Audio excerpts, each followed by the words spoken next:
let me try it again. I'm going to call the meeting to order, and Laura Lee, please call the roll. Stu Boyd. Here. Denise Chapman. Here. Amy Doran. Dawn Kirk. Here. Barbara Cruz. Here? Alexandra Lessem. Here. Nancy Rumfeld. Here. Thank you, Laura Lee. Nancy, would you please lead us in the pledge? Pledge allegiance to the flag of the United States of America and to the republic for which it stands, one nation, under God, indivisible, with liberty and justice for all. Thank you, Nancy. And Stu, would you please read the mission statement? The Thompson School District will be a school district that empowers, challenges, and inspires students, faculty, staff, parents, school leaders, and community members to learn, achieve, and excel. Thank you. And the first item on our agenda is the adoption of today's agenda, which is December 13th, 2023. Are there any changes to the agenda for tonight's meeting? Hearing none, I will take a motion to adopt the agenda for tonight. So moved. Second. So I have a first from Don and a second from Stu. Laura Lee, please call the roll. Stu Boyd. Aye. Denise Chapman. Aye. Amy Doran. Dawn Kirk. Aye. Barbara Cruz. Aye. Alexandra Lessem. Aye. Nancy Rumfeld. Aye. Thank you, Laura Lee. The next item of business is the approval of the minutes, and we have 3 sets of minutes to approve tonight. So the first one will be the approval of the minutes from November 15th, 2023. Does anybody have any changes or corrections to those minutes? Hearing none, I'll take a motion to approve the minutes for November 15th, 2023. So moved. Second. Reverse order is Stu who had first and Don had the second. Laura Lee, please call the roll. Stu Boyd. Aye. Denise Chapman. Aye. Amy Doran. Dawn Kirk. Aye. Barbara Cruz. Aye. Alexandra Lessem. Aye. Nancy Rumfeld. Aye. And our next one, approval for minutes would be November 30th, 2023. This was our special meeting that we had for installation or swearing in of our new board member and returning ones. So are there any changes or corrections to those minutes? Hearing none, I will take a motion to approve the minutes for November 30th, 2023. So moved. I'm going to look down here this time. Second. Was that you, Denise? Okay, so it was Dawn and Denise for second. And Laura Lee, please call the roll. Stu Boyd. Aye. Denise Chapman. Aye. Amy Doran. Dawn Kirk. Aye. Barbara Cruz. Aye. Alexandra Lessem. Aye. Nancy Rumfeld. Aye. All right, and our final one would be the minutes for December 6, 2023, and that would be our study session and our retreat that was at CASB. Does anybody have any changes or corrections to those minutes? Hearing none. Oh, no, I will take a motion for approval of those minutes. So moved. Thank you, Second. Nancy. And Dawn. Nancy and Dawn. And Laura Lee, please call the roll. Stu Boyd. Aye. Denise Chapman. Aye. Amy Doran. Dawn Kirk. Aye. Barbara Cruz. Aye. Alexandra Lessem. Aye. Nancy Rumfeld. Aye. Good news, we're done with minutes. Approval of the minutes. All right, we will now move on to public participation, and I'll turn it over to Dr. Schaefer. So good evening, Madam President, members of the Board of Education. I am pleased to bring you some overviews of some things that have been going on in the district for the last several weeks in my PowerPoint presentation. So we'll open with Thompson School District hosting an Agency Partners Coordination Retreat, which served as an opportunity for TSD and several of its partners to network and discuss opportunities for future collaboration. Agencies that joined TSD included the City of Loveland Parks and Recreation Department, the Larimer County Boys and Girls Club, the Town of Berthoud Parks and Recreation Department, and the YMCA of Northern Colorado. Just prior to the Thanksgiving break, Team Thompson faced off against Team Subaru of Loveland in a friendly but very competitive pack-off competition for the Kids Pack program. The competition is held annually, and although the Thompson team emerged victorious, I might add we have 5 of the last 6 years, the true beneficiaries are the students in the district who are served by the program. Kids Pack is a weekend hunger and hunger relief program that serves students at each school throughout the district. On November 30th, Thompson School District's dual language immersion program was honored to host a visit from Senora Malusa Vasquez. Malusa is the educational advisor in Utah for the Visiting Teachers from Spain program for the Embassy of Spain. Maria Rodriguez, the coordinator for the Spanish program for the International School of Denver, also joined us for the visit. Malusa and Maria joined district staff in visiting the district's dual language schools, including Truscott Elementary, Bill Reed Middle School, Cottonwood Plains Elementary, and Lucille Irwin Middle School. It was an honor to share this great program with our guests. Can we go to that? Thanks to some creative minds within the community, Ivy Stockwell Elementary now has a new piece of art on their campus. The school had some beautiful, old, historic trees they wanted to preserve. Local chainsaw artist Faye Brayton, also known as the Chainsaw Mama, shaped one of their historic trees into a lasting piece of art. Faye is known for her local artwork, especially a similar project that she completed at Bill Reed Middle School. On November 29th, Board of Education members Barbara Cruz and Nancy Rumfall joined me in hosting a community engagement session with the Cafe Con Leche parent group at Truscott Elementary School. It's a great opportunity to dialogue with each other and discuss various school and district-based topics. Last week, our Board of Education hosted a group of TSD student leaders at the Colorado Association of School Boards Conference in Colorado Springs. The CASB conference is a great opportunity for people to come together to learn and share information with peers from across the state. The students were amazing representatives of TSD, and I couldn't be more proud of the work they completed during their visit.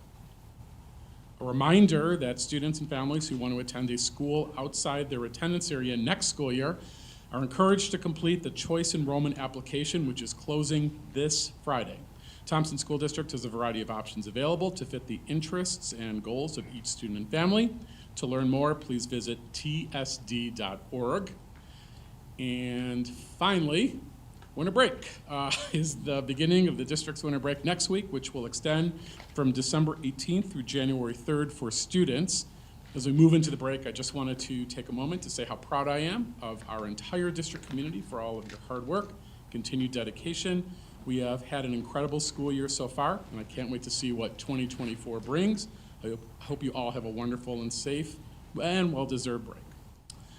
So tonight we have some guests. We're going to start with our friends from New Vision Charter School, and they recently, you can come on up, competed in a national competition, Amazing Shake, and so they are joining us this evening to provide us with an update.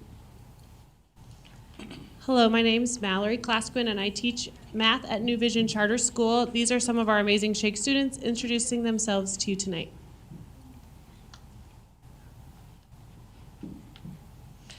So they're going to be sharing with you a little bit about our program, how we've grown from our inaugural year last year, and how nationals went, and welcome you guys to come and attend our competition this year. Hi, I'm Parker. Amazing Shake is a class and club opportunity to learn soft skills, professionalism, and communication. This includes an amazing handshake, talking to adults, giving a good speech, and thinking deeper into questions and responses, and knowing how to think on the spot. So why do we have Amazing Shake? We have Amazing Shake to prepare us so that we're able to present ourselves exceptionally well for opportunities today as well as many opportunities in the future.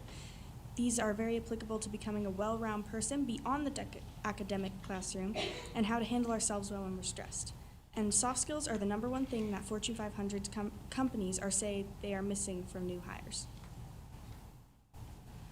This program teaches us many things beyond our skills. It helps kids gain confidence and gain also appreciation for the professional world. Yeah, also to add to Lulu's point, I've also learned to try something new because I feel like failure, we're a lot afraid of failure right now, but it's really great to step outside of your comfort zone and kind of continue on the path of success.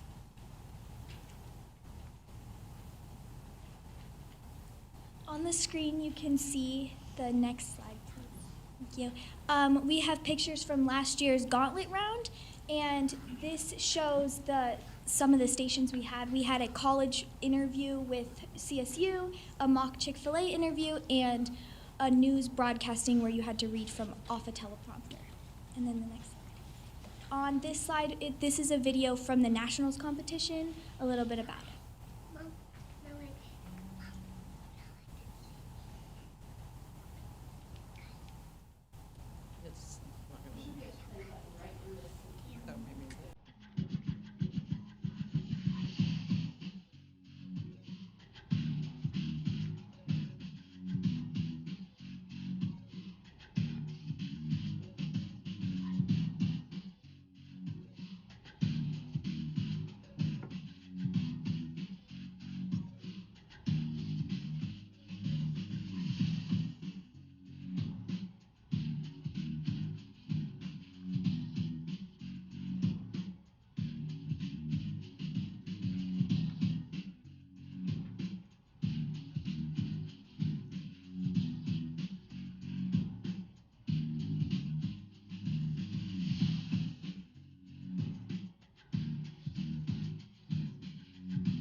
As the video showed, we took 7 students into nationals.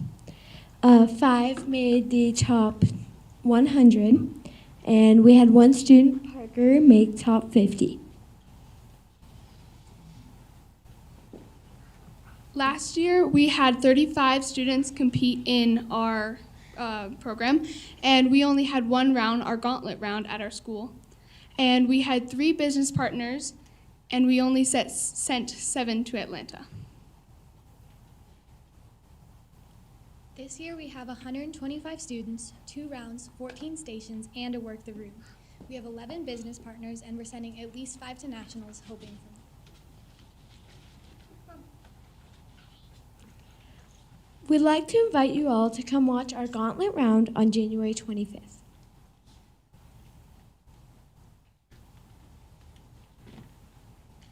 After you watch our gauntlet round, please jump in as a judge for our work the room on January 26th.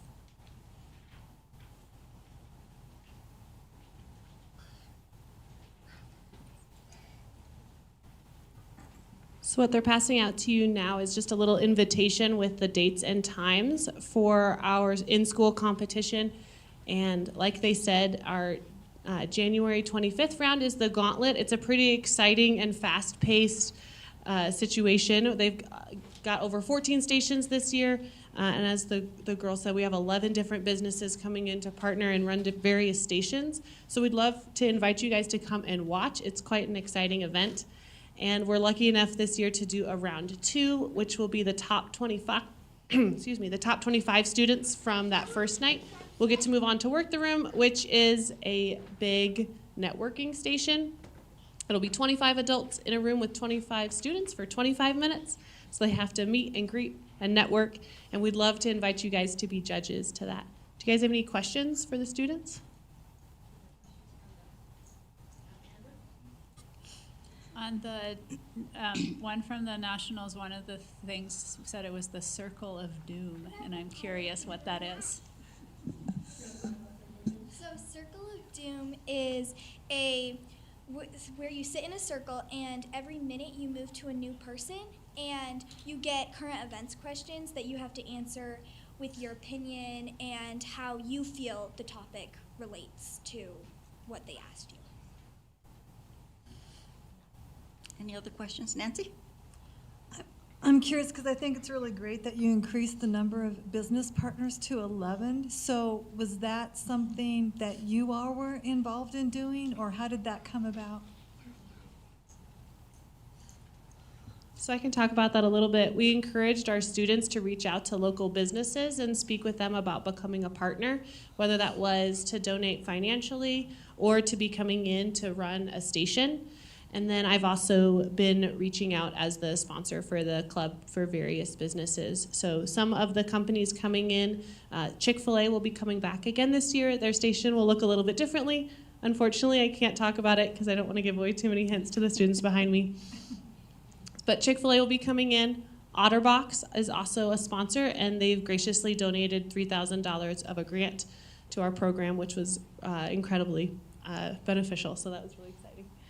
Let's see, we also have Local Drive is coming in. They're a golf company, Colorado Coffee Company, Party City, Joseph A. Bank Suit Company, Chartered Tech, and then we also are partnering with the LISA program. They'll be sending in some students and sponsors coming in, as well as the Mountain View football team.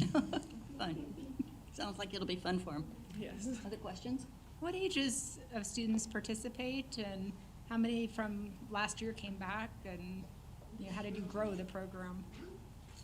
So this year, last year at the competition, we did 7th through 8th graders. So this year, a lot of the 7th graders from last year, myself included, decided to come back and compete again this next year. And in addition, we added 4th graders and 5th graders just for the gauntlet, and then 6th graders to also compete. Super. Don? I just wanted to say thank you for inviting us, not only to this, but to the event you did in September. I feel like that was. Yeah, it was really great to have you basically do that networking event. Where you're moving all over the room, answering questions, and on your feet. So thank you for sharing that with us. Stu, question? Is this an extracurricular activity, or is it something that's built into the school day? So we actually have integrated a little bit of both. For 7th and 8th graders, we have this ELO class that you can take Amazing Shake with the extra 8th graders, but for the 4th, 5th, and 6th graders, you can also have a club. We host a club in the morning that teaches the same skills, but it also integrates more of a kinder experience. That was my question as well, Stu, so I'll have, anybody else have any additional questions?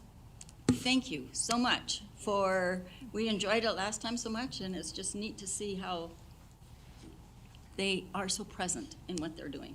So, Thank you. thank you. We appreciate being invited to come back and just give you guys an update and invite Yeah. you to the experience. We would love to see this become something that grows into more schools in this division. Yeah. And so for you guys to see it in action. Thank you.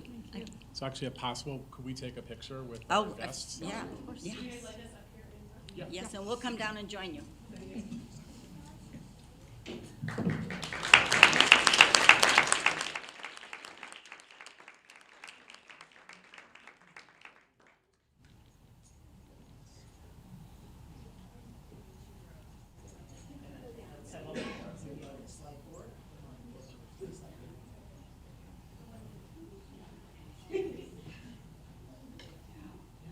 All right, make sure I can see. Actually, it's pretty good. Okay, ready? On 3. 1, 2.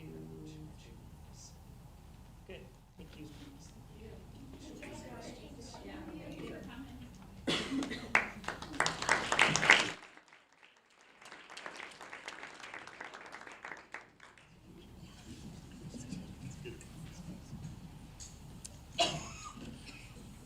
Okay, we're next going to move on to our community and staff recognition portion. This is called our Top of Thompson and Community Champion recognitions. So each month we have an organization within our community that is nominated by a staff member. So we'll start with that, our community champion. So tonight's community champion is Ace Hardware, and we have Brett and Brittany Stevenson representing Ace. And so Brett and Brittany, if you would come forward. And they were nominated by Kevin Turvey. And so Kevin will read his nomination and present. We have a plaque for you. So. Well, Brittany couldn't be here. She's the Kids Pack Capital campaign chair, and she's in an event tonight, so that's how that works. But anyway, I'm honored that I nominated them, and Ace Hardware has been a community champion for as long as I've known the Stevensons. Brett and Brittany are true community leaders. They've humbly done so much for the community. They own Ace Hardware at Orchards here and several other ones around. They've sponsored many TSD sports, bands, extracurricular things. Brent's been an amazing leader with the youth. He has a grill day at Ace, and he'll have younger kids come and serve, and all of the proceeds go to CMN and Children's Miracle Network. And he also does a roundup at the registers, so that'll last about a week, but he does that throughout all of his Colorado stores. And so that's been very substantial for them. I'll pass that over. Brett and Brittany own other stores in other towns, which they're very involved with their communities as well. I mentioned that Brittany's the Kids Pack Capital campaign chair for the new building. Her hours of work are very generous and second to none. When our kids were in youth football, she got several of them to come down and package and stuff, and it's amazing what she does. One time I was actually at Orchards Ace, and she brought Barkley in, and she told me that Barkley was going to hospice to concert or to make another patient comfortable. So even their dog does community service as well. Brett and Brittany's resume is probably 50 pages deep, and they're very humble and don't really talk about it, but I wanted to brag about them a little bit. They're from right here. They live here. And so if you could support their stores, that'd be amazing, because a lot of their stuff does come back to the community in many ways that you don't know about. That being said, I proudly present this award to the Stevensons. I'm sorry, Brittany couldn't be here. Yeah. And thank you for your friendship and all you do for the kiddos. Yeah. Thank you.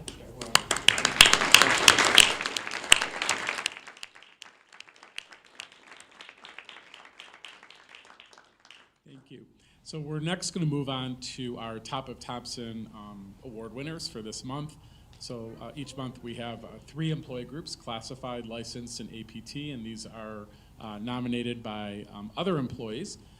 Tonight we're going to start with classified. Lindsay Adams, who is a paraprofessional at Ponderosa. So Lindsay, if you could come forward, please.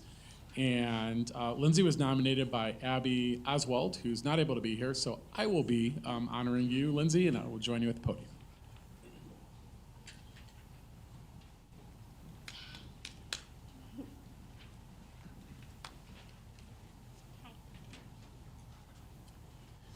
So these are the words that Abby had to say about Lindsay. Last school year, Lindsay heavily supported our IILC classroom when there was no teacher as a sub. She took on the role of teacher last year with little direction and made sure the classroom flowed the way it should. She came every day excited to work with the students and brought such a positive energy with her. Now she came on as a full-time para while studying for praxis tests and supporting the transition into the new school year for both the students and a teacher new to Ponderosa. She was truly the reason for that classroom running last year and any growth students made. She has a fantastic attitude, is a team player, and practices open communication. She is an incredibly valuable coworker. Congratulations, Lindsay.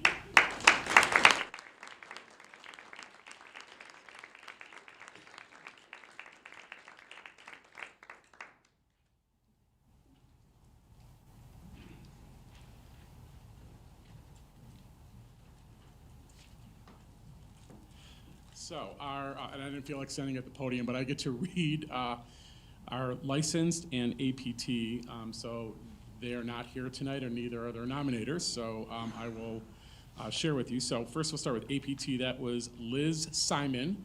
Liz is a nutrition services coordinator, and Liz was nominated by Kelly Gardner. Here's what Kelly had to say about Liz. It was short and sweet. Makes exceptional training materials, easy to understand work aids, and helps floaters out by having everything organized and ready to go. Now we'll move on to licensed. Our award winner for this month is Brian Lindsay. Brian is a math teacher at Lucille Irwin Middle School, and he was nominated by Teresa Ann McCarthy. And here's what Teresa had to say about for Brian. As a new school year begins across the Thompson School District, students will meet teachers who they'll consider transformational in their lives many years from now. Teachers guide, discipline, instruct, and shape the young minds in the classroom, and they approach the beginning of each school year with a sense of hope and even a little excitement. Which of their students will overcome shyness? Which student will open up and find confidence in their abilities? Which student will learn a tough concept they feared they would never learn? When a teacher believes in you, any student can change from borderline to exemplary. Teachers like Brian Lindsay change lives every single day. Brian arrives early, stays late, and offers before-school tutoring every Tuesday and Thursday to help students master new concepts. Current students are fond of his class, and former students visit him regularly. The demands of teaching vary, and Brian has found a way to balance that and be a true master at his craft. This year, Brian took on the difficult challenge of teaching a stacked class of algebra and geometry. By embracing this task, Brian is able to help our school meet the needs of students who in years past would have had to attend classes at the high school. This resulted in missed opportunities due to their late arrival to classes at LEMS. Thanks to Brian, these students will not have had that additional stress. In addition to this new teaching assignment, Brian will also be the sponsor of the chess club at LEMS.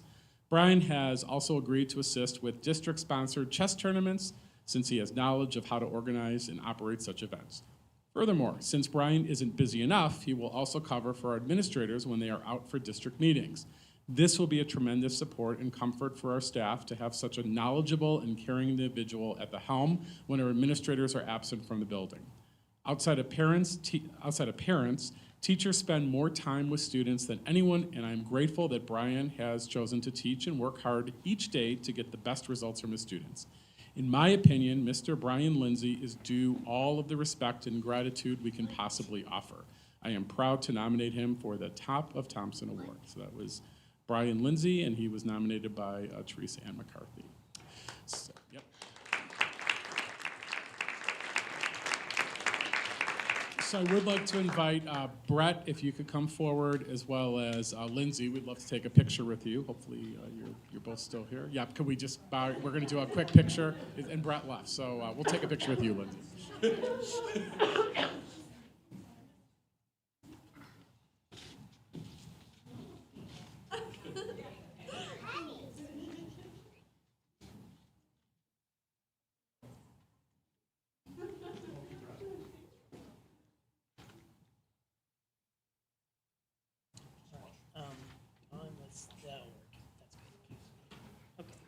On three. 1, 2, 3.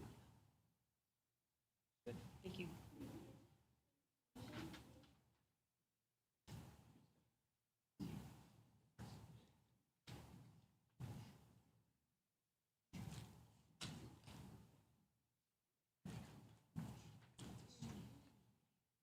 So finally, I'd like to invite up Sarah Rasmussen. Sarah is our Executive Director of Elementary Schools here in the Thompson School District. And Sarah will be introducing our school that we're going to be featuring this evening. Good evening, Madam President, Dr. Schaefer, members of the board, Sarah Rasmussen, Executive Director of Elementary Schools. And this evening I have the privilege of introducing Principal Brandy Stott. She has brought some staff members with her, and they are going to be sharing a little bit about their family, school, and community partnerships. Good evening, Madam President, Dr. Schaefer. Thank you, Sarah, and thank you, Board. I am also pleased to introduce just a couple of my amazing staff members from Lincoln. First, I have Jacqueline Studeni, who's a kindergarten teacher. I have Janet Pattison, who's one of our second grade teachers. Jennifer Sutton, who is our instructional coach, and Christiana Ulmert, who is our third grade teacher. So we are happy to have them here to speak with you guys this evening as well. Go ahead into our next slide.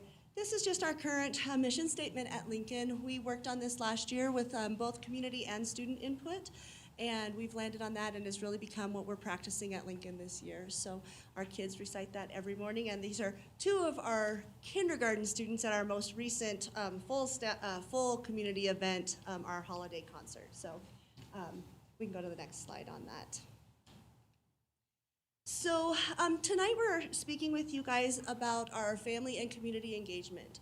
So this was actually launched during the 21-22 school year, and was part of the work that we did with the TSD implementation team initiatives.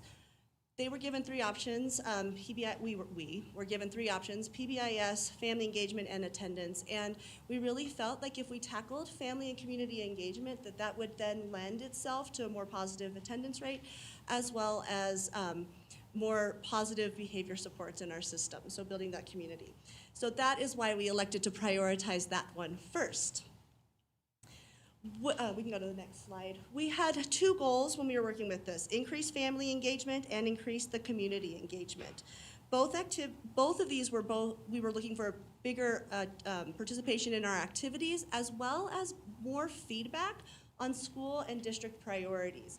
A lot of the work we were doing during COVID, we may have surveyed our community a bit too much, and so we were only getting like 9 to 13 responses, and so we were making decisions with not all of the voices represented that needed to be. So we can go to the next slide there. So I'm going to first talk about some of the community partnerships we've fostered in the last year. And there are more. I just couldn't fit them all on the slide. And so our first one is Trinity Lutheran Church. They are an incredible partner with us. They help fund our back-to-school barbecue, and they also cook the grill, which is nice because then our teachers have the chance to meet with our families and our community members during that. They sponsor a supply drive for us, which is really important because we're a Title I community, so sometimes supplies are in sparse supply. This year, they donated to 15 different families as part of our holiday giving tree. And they sponsor so much more, including teacher events, teacher appreciation events. They're running an SEL support group for kids who are suffering from grief. They also helped repaint our garden boxes and our map on our playground and build our Gaga Ball pit. So they're a very strong community partner that we love to work with. Wish for Wheels has done, they build bikes in conjunction with Ken Graff Ford. They built bikes for our 2nd graders, which was awesome. We had bikes running around our school for days, bright orange, which our kids loved. Costco Wholesale has donated school supplies to us, and they've also implemented a tutoring program, which was one-on-one tutoring. They train up some people to help support at our school. And then CarMax Cares donates, this was Family Connection. So anytime a family member that works at CarMax volunteers at one of our schools, they also donate $25 for each hour to our PTO, which is one way that we're able to help build funds for our parent community. So those are just a couple of our community partnerships. We can go to the next slide. And this is the best part of it. So our goal was to increase family engagement, both, like I said, at community events and also getting their feedback. Our approach to this, we settled on the fact that we needed to quit offering all of our events at the same time. They couldn't all be offered at 6 and 5 o'clock at night because many of our families work in the evenings. And so we challenged our teachers behind us to start planning two engagement events during the school day. And the response was incredible. We had families that we had never seen before come and just interact with their kids for an hour and a half, hour and a half. One of our biggest events is the 2nd grade marketplace, which we just wrapped up last week. We have Dudes Day, which is a during the day event where we invite male role models. They don't just have to be parents. We're looking for anybody that you consider close to you. They come in and they work with our kids, sit alongside the teachers. Pumpkin Exploration Day in kindergarten it caps off of a field trip they do, and then they do some project-based learning activities with that. 3rd grade does their owl pellet dissection with families, which is awesome. If you've ever done an owl pellet dissection, just don't come on an empty stomach. And we also have movie night, and if you go to the next slide, we can. We had a community carnival, so we still did offer some of those after-school events, just not every month. It just looked a little different. And then family bingo. This year we've had a school dance already. We did flashlight reading. The list goes on. At this point, by the end of last year, we had over 40 events that involved families into our building. So, and we had good participation at those, and like I said, we were seeing families that we hadn't seen before.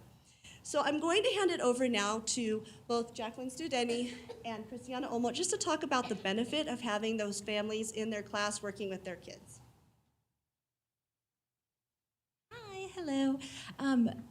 Thank you for having us. In third grade, I invited my families and I sent out a message via Dojo and I said, hey, can you all come in and just have fun with us? That was my marketing for them. I made a little clip art and the turnout was phenomenal. I had to pull stools from like other classrooms to get chairs in there. But we had families engaging with every student in the classroom. Even the parents were like, oh my goodness, I didn't know this happened. And the language that they were using was fantastic, and they talked about that for the remainder of the year. And even now in fourth grade, I continue to hear them speak about, do you remember when my dad came in and he did that science project with us? So that's been a really powerful tool in my classroom, is just inviting those families in, especially just a quick message of, hey, come have fun with us. And we've seen a huge turnout. It's been great. Ms. Studeni. Good evening. Another family engagement activity that I've done, pumpkin exploration. We go to the pumpkin patch in the fall. I did that last year and this year. And then the following day, invited families to come in. I had 6 family members come in, and they each ran a station, sink or float, measuring a craft, beanbag toss. Yeah, and it was just nice to see them connect with their kiddos and see how they interact with their friends and see what we're learning, literacy and math and science, all the things in the classrooms. I've also had 2 families last year join our school PTO, and they're board members this year, so it's very exciting. So we love having the family portion engagement in our school. Thank you, guys. So as you can see, we've had, that's okay, no worries. We've had a lot of positive successes. One of the biggest ones is we've had an increase in volunteers. So at any point throughout the school day, you can find a variety of volunteers in our building from a variety of different places. Like I said, some of them are running SEL groups, some of them are just helping out the teachers, but it's been great to get community members and our families in volunteering. Our PTO, as Ms. Studeni said, we increased it from 2 to 12. So we had 2 members at the beginning of, not last year, but yeah, last year. And now we're up to 12, which was awesome. And you can read the bullet points, but the piece I want to really highlight is that it's infusing more joy. When we have our families engaging in learning and with their kiddos, our kids are happier and they feel more connected to their learning.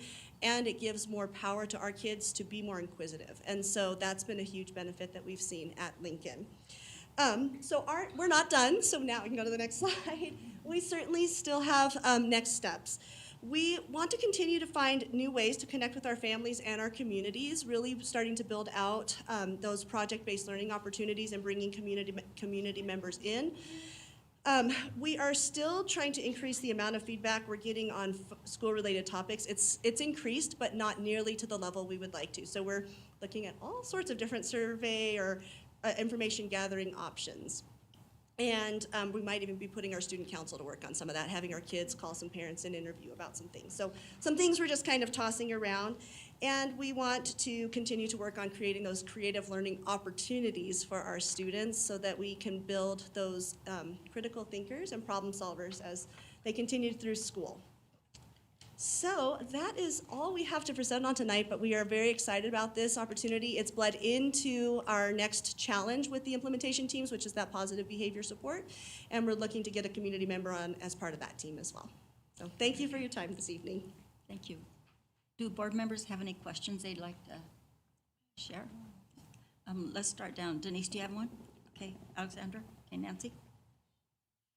I'm curious, and Sarah might know this, but because I know all the schools last year, they got to choose one of 3. Yeah. I'd be curious to know, of the schools that chose the family engagement, what has the impact been on just the discipline behavior in the school as compared to some of the other schools that chose a different option? If having the family that really focus on it has actually impacted that in a positive way. Yeah, I don't have the specific data on that. I can just speak to what has happened at Lincoln, and Sarah or Dr. Guthels might be able to speak more clearly on the other schools. For our school, it has built a more positive, collaborative relationship. Mm-hmm. It does not mean that we don't have discipline problems at Lincoln. That is not what it means at all. We still work with kids and we still try to collaborate with families, but I think it's taken the curtain down a little bit and made them helped people to realize that we're really here to be in a collaboration with you, that we're here to serve your kids and your community.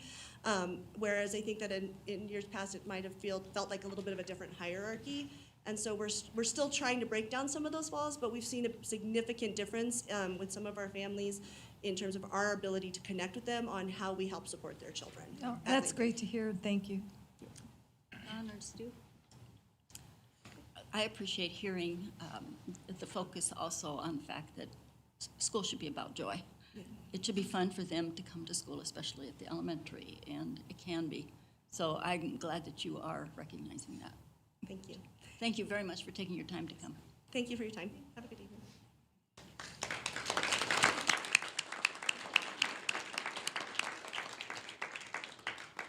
Okay, our next item would be our board committee reports, and I sent out an email asking them to think about something that was relevant for us as a school board from CASB, and it could be something that we did as a group or something, or a session that you attended, just to let them know what CASB's all about. We went down to the State School Board Association conference this last week, and that's where we were and had time together, and then we also attended different sessions. So, Dawn, you want to start us out with something? Yeah, so the first session of the first day, that was the actual conference after our retreat, was a presentation of our youth crisis response team.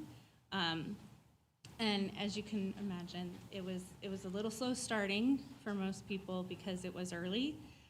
But the room just kept filling up, and as it filled up, there were more and more people, really engaging with what we're doing here in Thompson with the co-responder program. And I thought that I had a pretty good grasp on what we're doing, but the case study that was presented was, I think, a really great way to look at the program and how it works and what the benefits of it are, because there's a lot of benefits. And so when you looked at it through the lens of a situation that's happening in our schools with a student, it was really able to see all the ins and outs and the nuance and the specialty that comes with our co-responder program. And I was really excited about seeing how many people were flooding the front of the room to ask questions at the end, right? There was a lot of questions during the presentation, but at the end there was a lot of people really trying to figure out how do we do something like this. And so it was cool to get to share something that we've done that's really targeting the thing that we know we need help with, and getting to share that with other people and get a chance to reflect on what's working and where we're at with it, I think was really nice to see. So I got to act like a soccer mom, taking pictures from the crowd, which is also fun to get to celebrate all the good work. So thanks for that. Stu? I always benefit from attending the CASB convention. The breakout sessions, the small group sessions, deal with nuts and bolts kinds of business for the school district, where representatives from school districts from around the state will present a workshop. And normally there are ideas that emerge from those workshop meetings that we're able to bring back. And I haven't had a chance yet to share these with my colleagues, but I did attend 2 sessions that I think will give us an opportunity to look at some things that perhaps we're not doing that other districts are. Another highlight, just very quickly, was meeting with the students and the student strand. Students from all around the state, 1 school board member and about 12 kids at the table, and having them ask us questions, et cetera.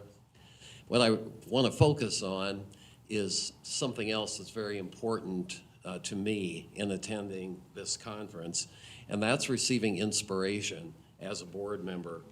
And that inspiration usually comes, or often comes, from the keynote speakers. We had 3 excellent keynote speakers this year. I want to tell you just quickly about the first one that we heard on the first day of the conference. This was a woman who lived on the New York City streets as a high school student, She slept on the subway, she slept under bridges, she did couch surfing as she moved from friend to friend.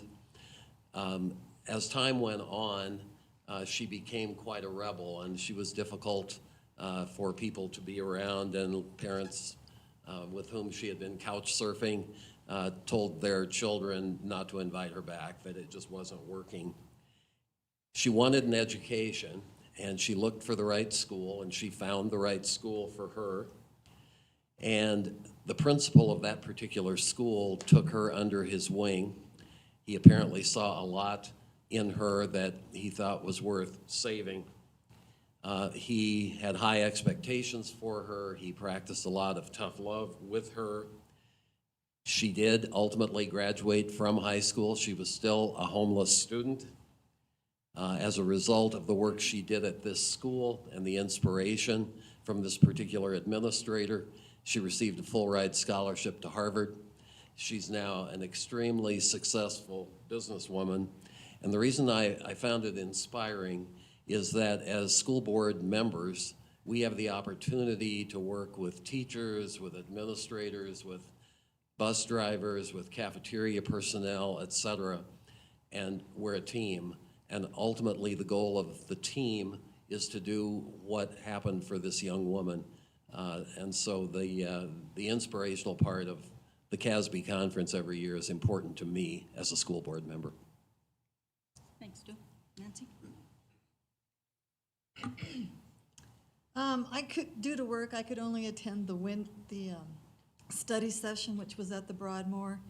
And during that, there was no public discussion or transparency about the tax rate the board approves that impacts every homeowner, business, and renter. Just so you know, last year we collected over $34.6 million from the MLOs, which is still not enough to retain and attract quality employees. Why? Could it be the spending priorities are on implementing social agendas that have nothing to do with education? Clearly, we're not spending the money on the right things, but no one wants to talk about this. Due to the massive increases in property values, this will increase and produce a 16% average tax bill for each and every one of you. How much of this taxpayer-funded windfall will make it to the classroom? Has your standard of living increased 16%? Or are you struggling to pay your rent, your mortgage, or even, sadly, to feed your children? While there are many things I don't agree with the governor on, I do agree that every tax entity has the right, the obligation to provide tax relief to the citizens that we serve. Every one of us must adjust our budgets, but not the government, and TSD is no exception. We talk about affordable housing with no idea of how we impact it. Every year we increase the budget as the student enrollment declines, but charter enrollment increases. Every year the board refuses to establish spending priority for education. Every year we add staff to 800 South Taft, increase social programs, and now even talk about adding mental health clinics into the schools. This board values language justice, gender ideology, and creating progressive social justice warriors at the expense of real learning. What happened to funding education to make sure kids can read, learn history, science, and do math? As we say during the bond campaigns, it's just a Starbucks, and so why can't we return the favor and buy you the cup of coffee this year? The community deserves a public conversation, not the board deciding at the Broadmoor Hotel to vote on the mill levy certification at a January 3rd special meeting with no public comment or discussion.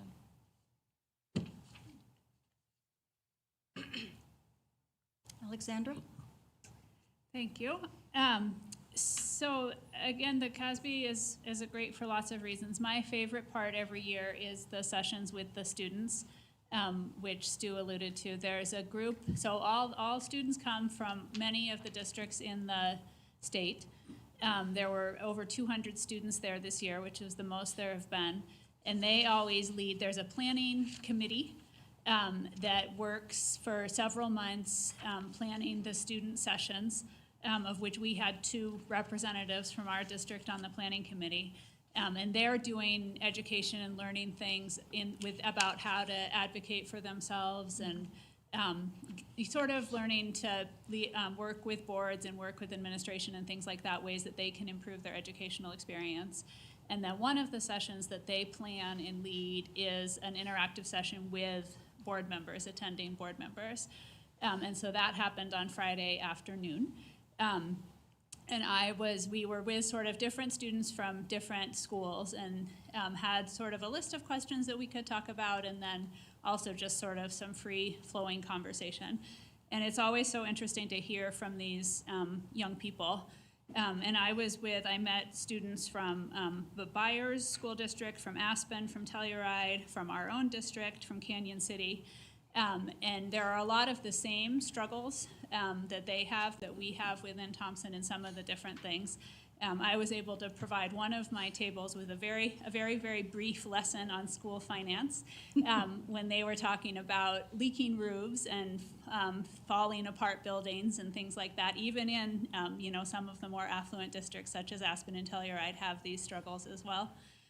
So that was sort of illuminating, I think, for me and for them as well.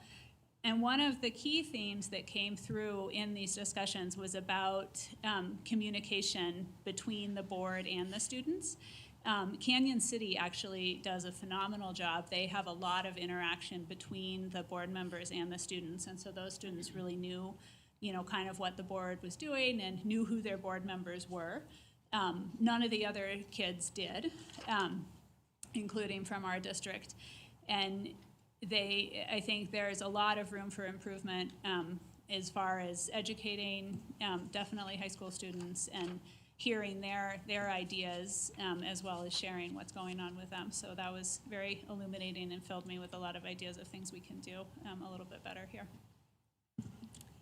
And Denise wasn't able to join us, so we look forward to having her with us next year. And yes, so we're just glad you're here with us tonight. There were two things about CASB that I find really beneficial. The first is always our first day that we're down there is our opportunity for our board to have, we had our study session down there, but we also had a retreat time, and it gives us an opportunity to talk about some of the pieces that we need to address. We also have a time to just learn a little bit more about each other as individuals. And then we worked with some discussions that we needed to have, that we could have the discussion with a larger block of time than what we have any other time. So we had a really good day to work on different topics. And then there's, like they said, a whole variety of sessions. I went to one that was on the bond and mill levy discretion funds, but I also went to one that I thought was really, I went not really knowing what to expect, but it was called Game On. And it was all about the activities and athletics and how the school board and the athletics work together as teammates. And it was really interesting because it was presented from the point of view of a larger district.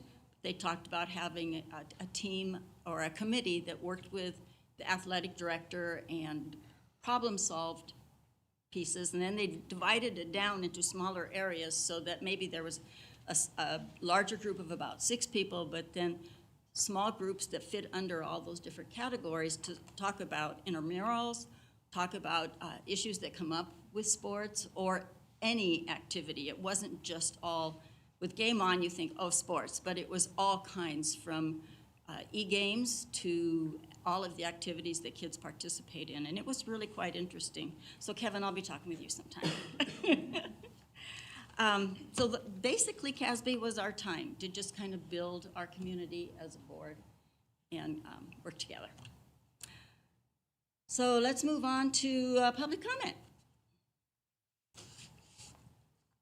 Because the board wants to hear the viewpoints of the public and also needs to conduct its business in an orderly and efficient manner, it shall schedule time during its regular board meetings for brief comments and questions from the public.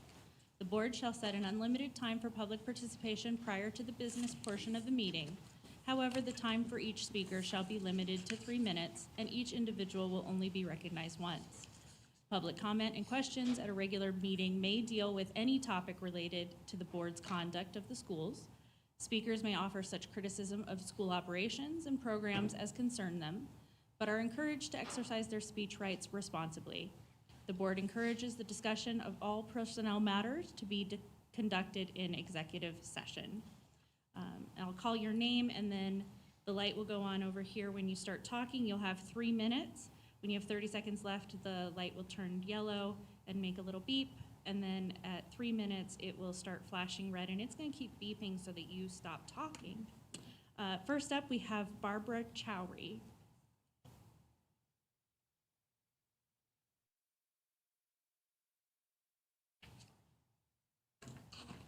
Good evening. I'm Barbara Shuri, and I live in Loveland. Been here for about 14 years, I believe.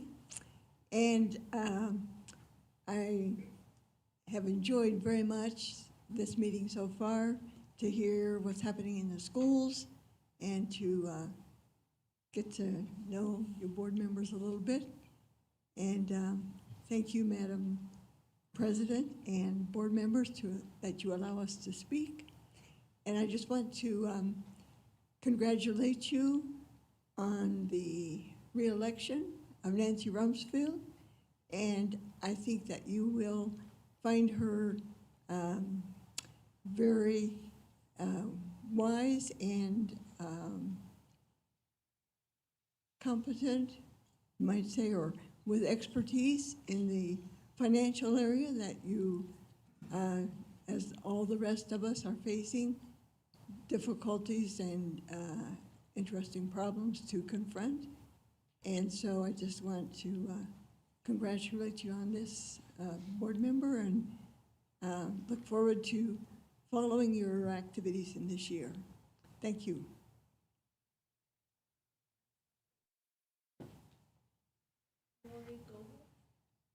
Lori Goebel.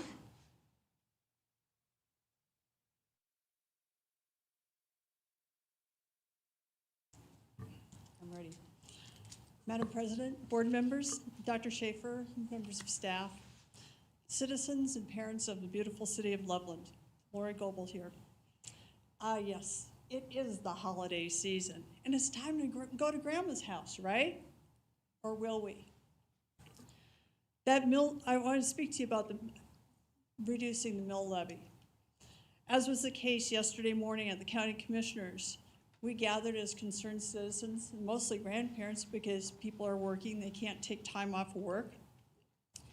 And even here tonight, a lot of parents, they can't come to the meetings, or maybe they are watching online, but they're helping their kids get ready for the next day for school, with homework, etc. But what I wanted to bring up is the fact that at the city council meeting, it has been brought up to make an adjustment to lower the mill rate to lessen the tax burden for the citizens of Loveland. What makes lowering the mill levy rate even more necessary is the housing market. When the assessments were done, this was at the height of the market, the very height. All of our properties have decreased in value since then. And if property taxes are not lowered by the city, by the county, and by the school district, for those on a fixed income, for those living paycheck to paycheck, they're going to end up having to take money out of savings or out of retirement accounts. And this is unsustainable in the long term. We've all been hit by inflation. Insurance, fuel, utilities, groceries. Kevin McAllister's little grocery list back in 1990 was $19.83. Last year it was $44.40, and this year that same grocery list is over $72. I've mentioned the fact that our property taxes are going to increase just by the sheer fact that our valuations went up so dramatically. I'm looking at a 28% increase. That's crazy. I'm not having my income go up by 28% with all the other add-ons. I'm asking you each to very carefully look at your priorities when it comes to budgeting. It's time to rebudget and spend the money on the things that we truly need to. Get the money to our children, to the classrooms. There's only one school in the entire district that performs at over 50% in both English, language arts, and mathematics. So I implore you to do what our state legislature failed to do and make a meaningful reduction in our property tax by reducing the mill levy. This helps everyone. It helps the young, helps the old, helps the property owners, it helps the renters.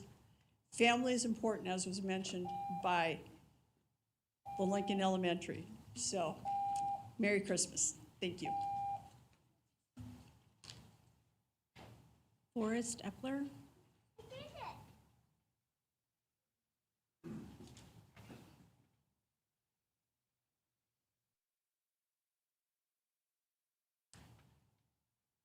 Thank you to the board and to the president for having public comment and allowing us to speak.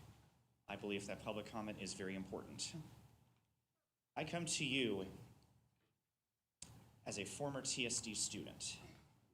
I graduated from Berthoud High in 2014, and I am proud to have gone to this district and to have walked through this admin building many times as a student and now as an adult. I was also a student when our board went through a really big rough patch 10 years ago. It felt like a dark cloud was hanging over our district when that new board was sworn in. It produced anxiety among the teachers, among students, and even among the community. And I know bad leadership when I see it. And so, as a former student and as a community member, I implore the board, all of the board members, to do the right thing, to continue to invest in good community programs that help students. I urge you to promote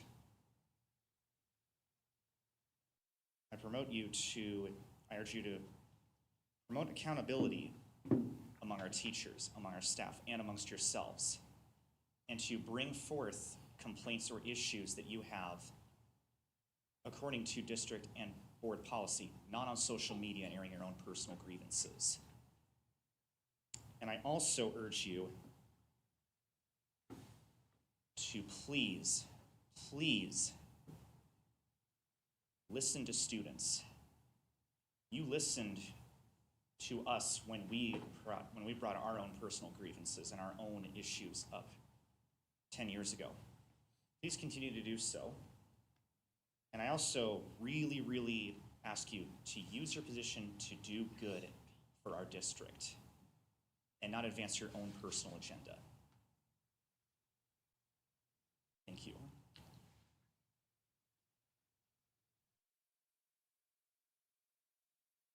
Nicolette Ahrens. All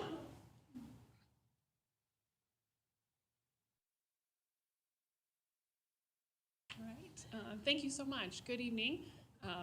Lift this up a little. As I said, my name is Nicolette Ahrens, and thank you, Mr. Schaefer and the whole board for hearing me out tonight. I am a mom of 4. I have 2 sons that attend Berthoud Elementary, and I also have 2-year-old twin girls. So shout out to my husband, who is holding down the fort at home tonight, so I could be here.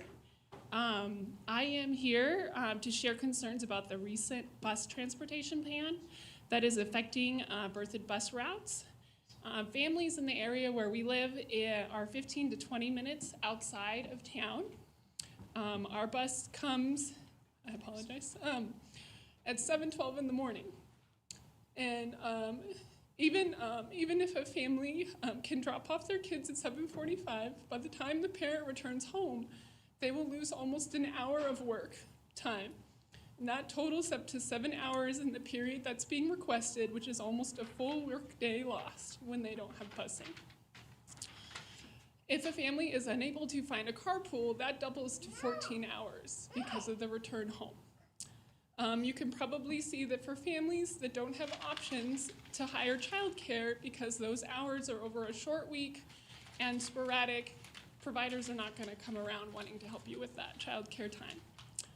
From the bus driver's perspective, bus drivers in Berthoud's have really big buy-in to their students and their families. They are similar to teachers in the way that they build relationships with students, and they use classroom management skills to keep the buses safe and to keep them friendly for all the students that are on there. I know our bus driver works really hard every day to provide this for the 50 students that ride with my boys. Asking those drivers to move to a new bus in some ways is similar, to asking a teacher to abandon their class in order to teach another class for 7 days.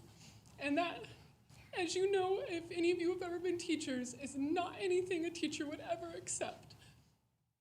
Lastly, I am really puzzled at how a proposal that is not acceptable to the current long-term and reliable drivers that we have is helping us with our transportation problem. If we lose 2 or more drivers, we are worse off than we were before the plan was implemented. So I urge you all and transportation to reconsider this plan and do not ever consider this as a long-term solution for our transportation challenges. Thank you so much for listening. I apologize for my emotion. Thank you. Emily Boyd.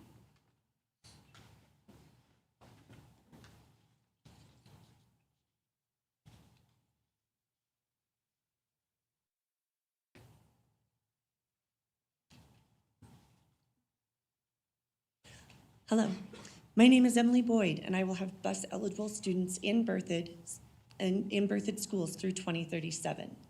We recognize and acknowledge that school transportation and the school bus driver shortage is a systemic and ongoing issue. And while the state of Colorado and Thompson schools are not required to provide student transport, we are very appreciative of the support provided in order to get our students to and from school. This week's email dictating an impactful change in transportation services for rural Berthoud families to Berthoud schools in the Thompson School District is alarming and difficult for families to accommodate, and it's becoming a big point of contention with our local bus drivers. So much so that many have already issued letters of resignation or quit, 4 to my count so far. This further compounds the already strained transportation issue in the Thompson School District. We would like to understand how many children are being transported in this change and why our Berthoud schools were targeted for bus routes being canceled, rolling cancellations. The rural Berthoud communities affected do not have many alternative options in order to get our kids to school. It's too far for our children to walk or ride their bikes. There's no public transit options or even crosswalks in our area, and many parents have working hours which cannot accommodate transport to and from school. Rural families depend on the school district for this critical and historically provided transportation service. As I understand, there are other areas of the district also affected by the school bus driver shortage. However, it is also my understanding that this is the first instance of rolling routes actually being canceled on a rolling basis for a prescribed period of time, leaving many parents with no options to get their children to and from school. Other transportation plans have included all children being transported, albeit some children are arriving late to school, but all are still being provided that critical transportation service. Why wasn't there any public communication of this proposed plan and no opportunity for the public to comment on the impact to families in our community? If there is a plan for this protocol to continue past the March deadline, a transparent plan should be disseminated to the community now for public comment and input before any additional changes are forced upon our community. The email indicates that this plan will expire in March. What's the plan after March? What is the school district doing now to ensure that this bus driver shortage is remediated and kids in our school district can get back and forth to school utilizing that district transportation? The bus is really an extension of the classroom. Many bus drivers develop really phenomenal relationships with their bus students, and our children's behavior is a direct product of the caring nature of our bus drivers. Serving our children with a disruption to the beginning and end of their day school of routine is going to have significant impact on our students' morale and success. We object to these route cancellations and ask the Board of Education to work on a transparent and comprehensive transportation plan with public input which addresses these issues. I'm Thank sorry, you. your time is up. Elizabeth Kearney.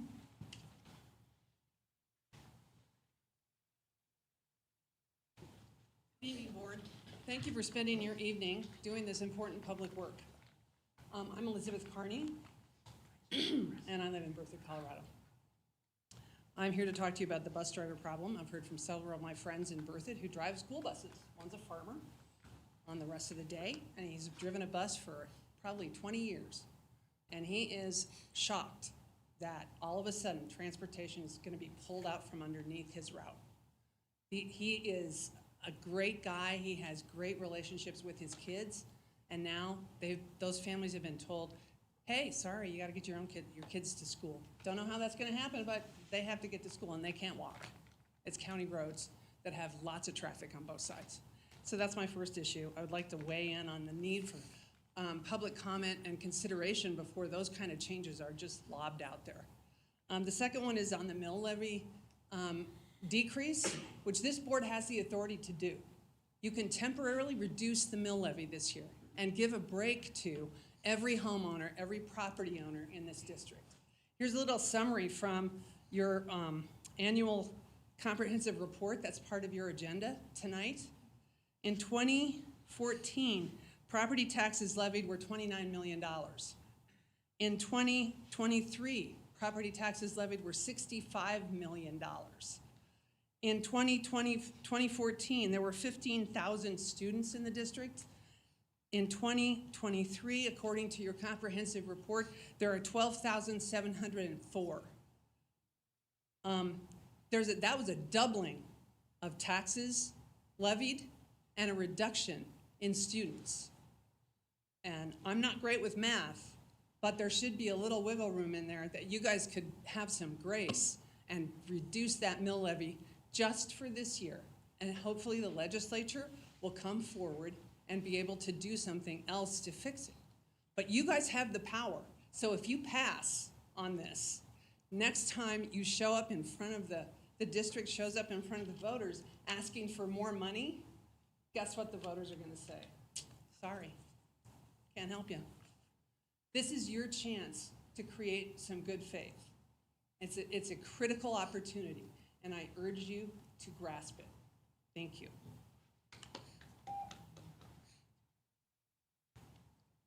Sharon Penny.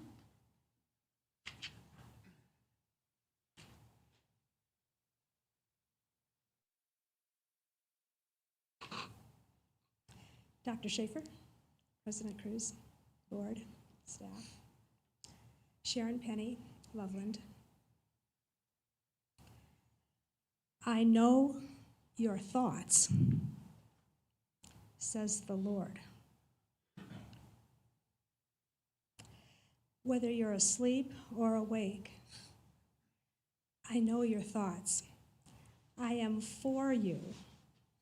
I am for you, not against you. I am not confused. I made you male and female. I am not confused. Do not be confused. I knew you in the womb, each of you. Come to me, he says. Seek me out. I will lead you. I am light. In me there is no darkness. I'm for you.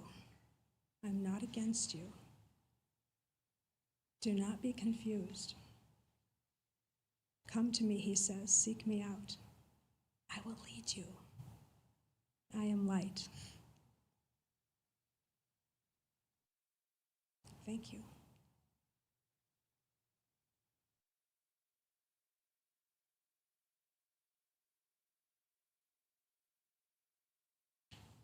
Good evening. My name is Lauren Haug. I live in Loveland, Colorado, and I'm a parent of 3 students in TSD. Today, I would like to continue the conversation of our school's need for literacy interventionists. At the last Board of Education meeting, I talked about the lack of reading interventionists in our elementary schools. Many schools have no literacy interventionist or not adequate FTE assigned to literacy intervention for the needs of the student body.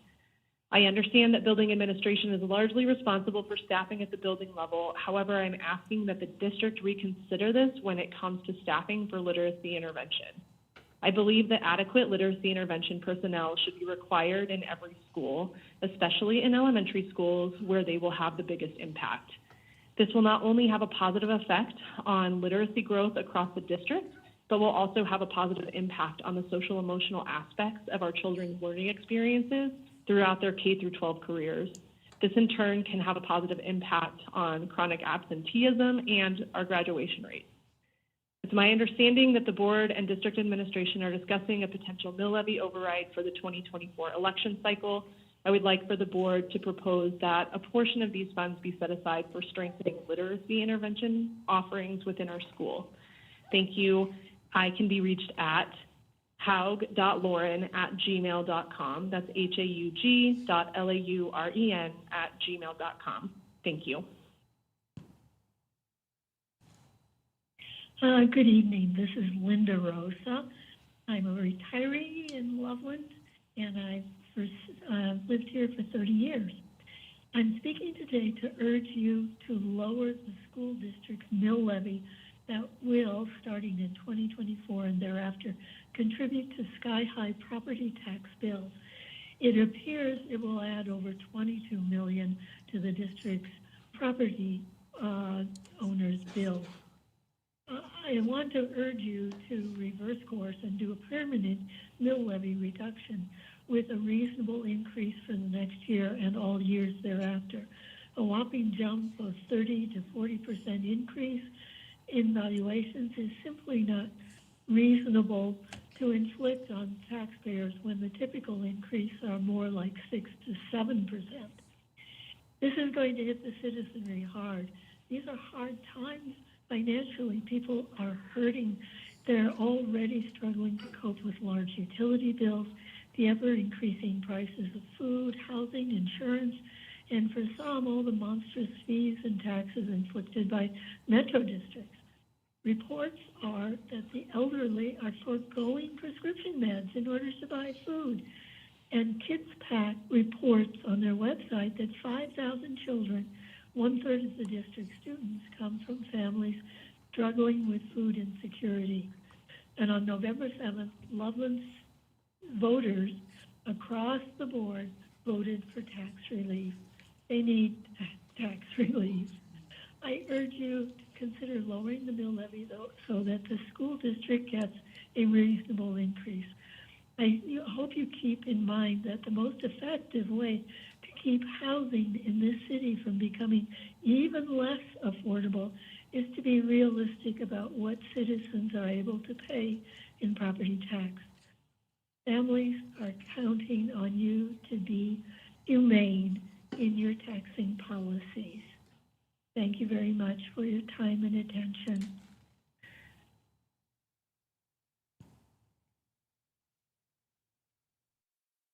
That concludes public participation for this evening. We will move on to action consent items. These are items that we have had introduced to us at a study session and have been grouped together for a vote. So we have three items on our public consent.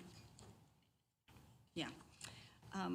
First one is approval of personnel extra duty coaching recommendations.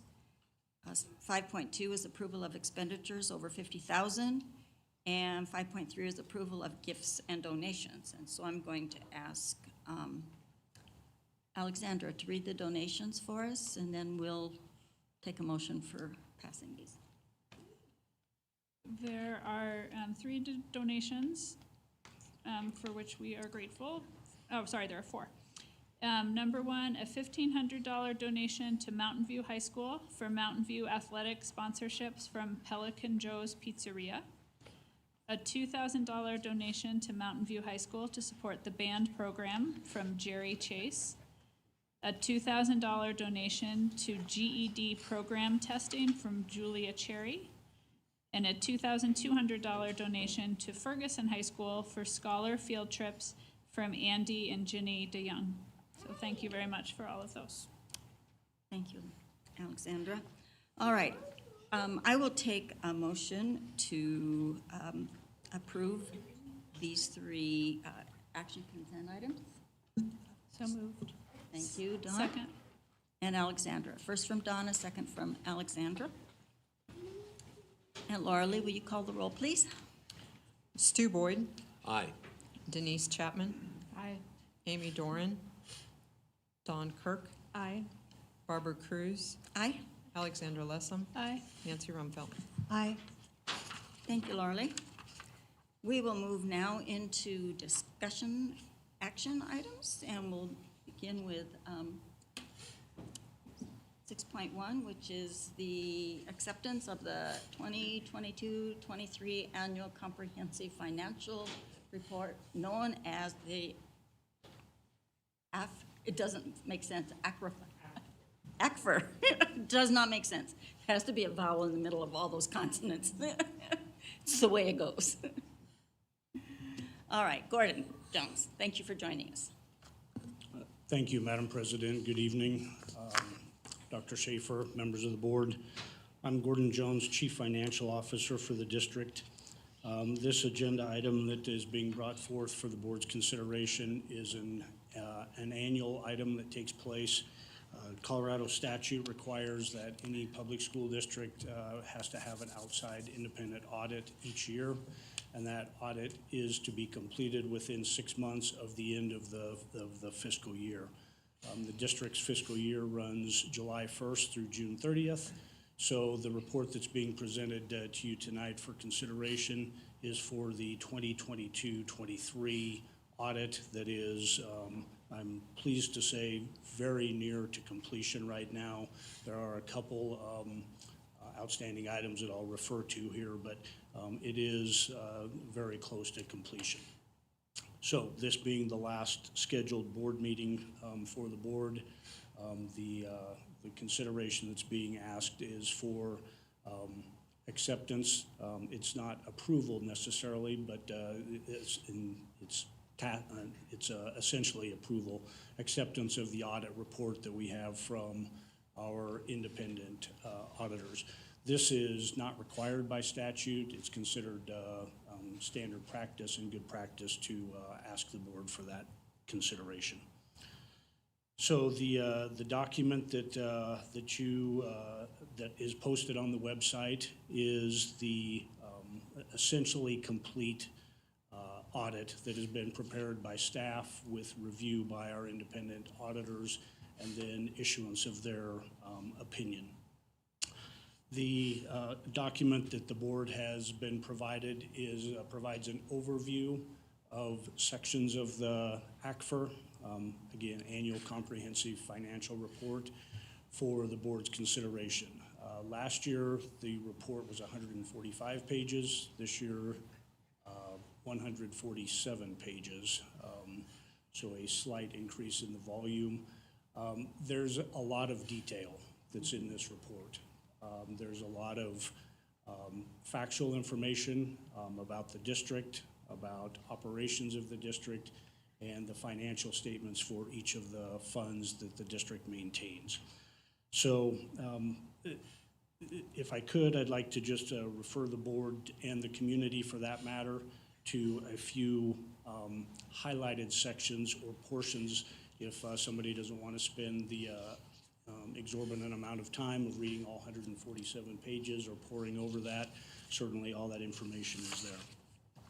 First, I would point the board and the community to the table of contents. That's Roman numeral 1 through Roman numeral 3 in the document. Letter of transmittal is pages 1 through 6. That is an overview of district operations, economic conditions, locally, regionally, statewide, nationally, that could have a bearing on the district's future financial performance. A variety of different points that are covered in the letter of transmittal. The independent auditor's report is the ultimate goal of the audit each year, to get that opinion from our auditors. The example that's provided in the document that's posted is a sample. It is last year's report, so it is not for this year's report. We likely will have that tomorrow or Friday. We will have the report. No findings have been communicated from our auditor, and I don't anticipate any. The language would be nearly verbatim to the example report that's provided, just with the updated dates for the 22-23 fiscal year. Management's discussion, and I'm sorry, those are on pages 13 through 15, numbered pages, not the PDF numbered pages, but the actual page number on the document. Next is the management's discussion and analysis, MD&A it's referred to. That's pages 16 through 30. That gives more specific financial highlights across a variety of different funds. We'll talk about those in just a second. But the management discussion and analysis is prepared each year. Notes to the financial statement is maybe a bit of a, I don't want to say a stretch, but there's a lot of financial information in there about assumptions, estimates, policies, financial policies, practices, procedures that are used. That is on pages, sorry, I lost my train of thought, pages 41 through 71. So it's 31 pages, just for the board's edification. Two notes in that, notes 10 and 11 comprise 15 of those 31 pages. Those have to do with the para calculation, as we refer to it, and the defined benefit contribution plan that is present in the district that the district participates in. Who are these notes from? Those notes are prepared by staff and reviewed by the auditor. However, those two that I just referenced, notes 10 and 11, which are 15 pages, almost half of the total notes, are prepared by our independent auditors. And if you were to look at any ACFR for any other district, you would see very, very similar, if not the exact same footnotes there. It has to do with the district, how we have to report our pro rata share or proportionate share of the unfunded liability of the para retirement plan. Thank you. It's, there's very complex considerations that go into that. I think the notes spell it out very well, but it takes 15 pages to spell it out fairly well as well. Perhaps the most concise or the most relevant or the most useful information is the budgetary comparisons. So on the list that you have, each fund that the district maintains is listed or has a separate financial that's prepared for it. That will show you, the board, the community, any user or reader of the financial statements, the original budget, the final budget, the actual results, and then the change compared to that. So I won't enumerate the full list here, but just running through the funds very quickly. General fund, the general operations of the district, the largest of all the funds. Federal, state, and local grants is just that. I think we have about 80 grants, 80 separate grants that we are dealing with from a federal, state, and local level at this point. There's notes to this required supplementary information that's on page 82. Bond redemption fund is the debt service that the district has for outstanding bonds. It's the principal and interest payments and how that revenue is secured and what is paid out for according to the debt schedules that are in place. The building fund on page 90 summarizes the district's expenditures and revenue in the building fund, which is just what it says. So for capital construction projects, all of that activity takes place in the building fund. Page 91 is the Nutrition Services Fund. Again, just as the title suggests, Nutrition Services operates as a separate entity almost, if you will, of the district. That financial information is included in that report.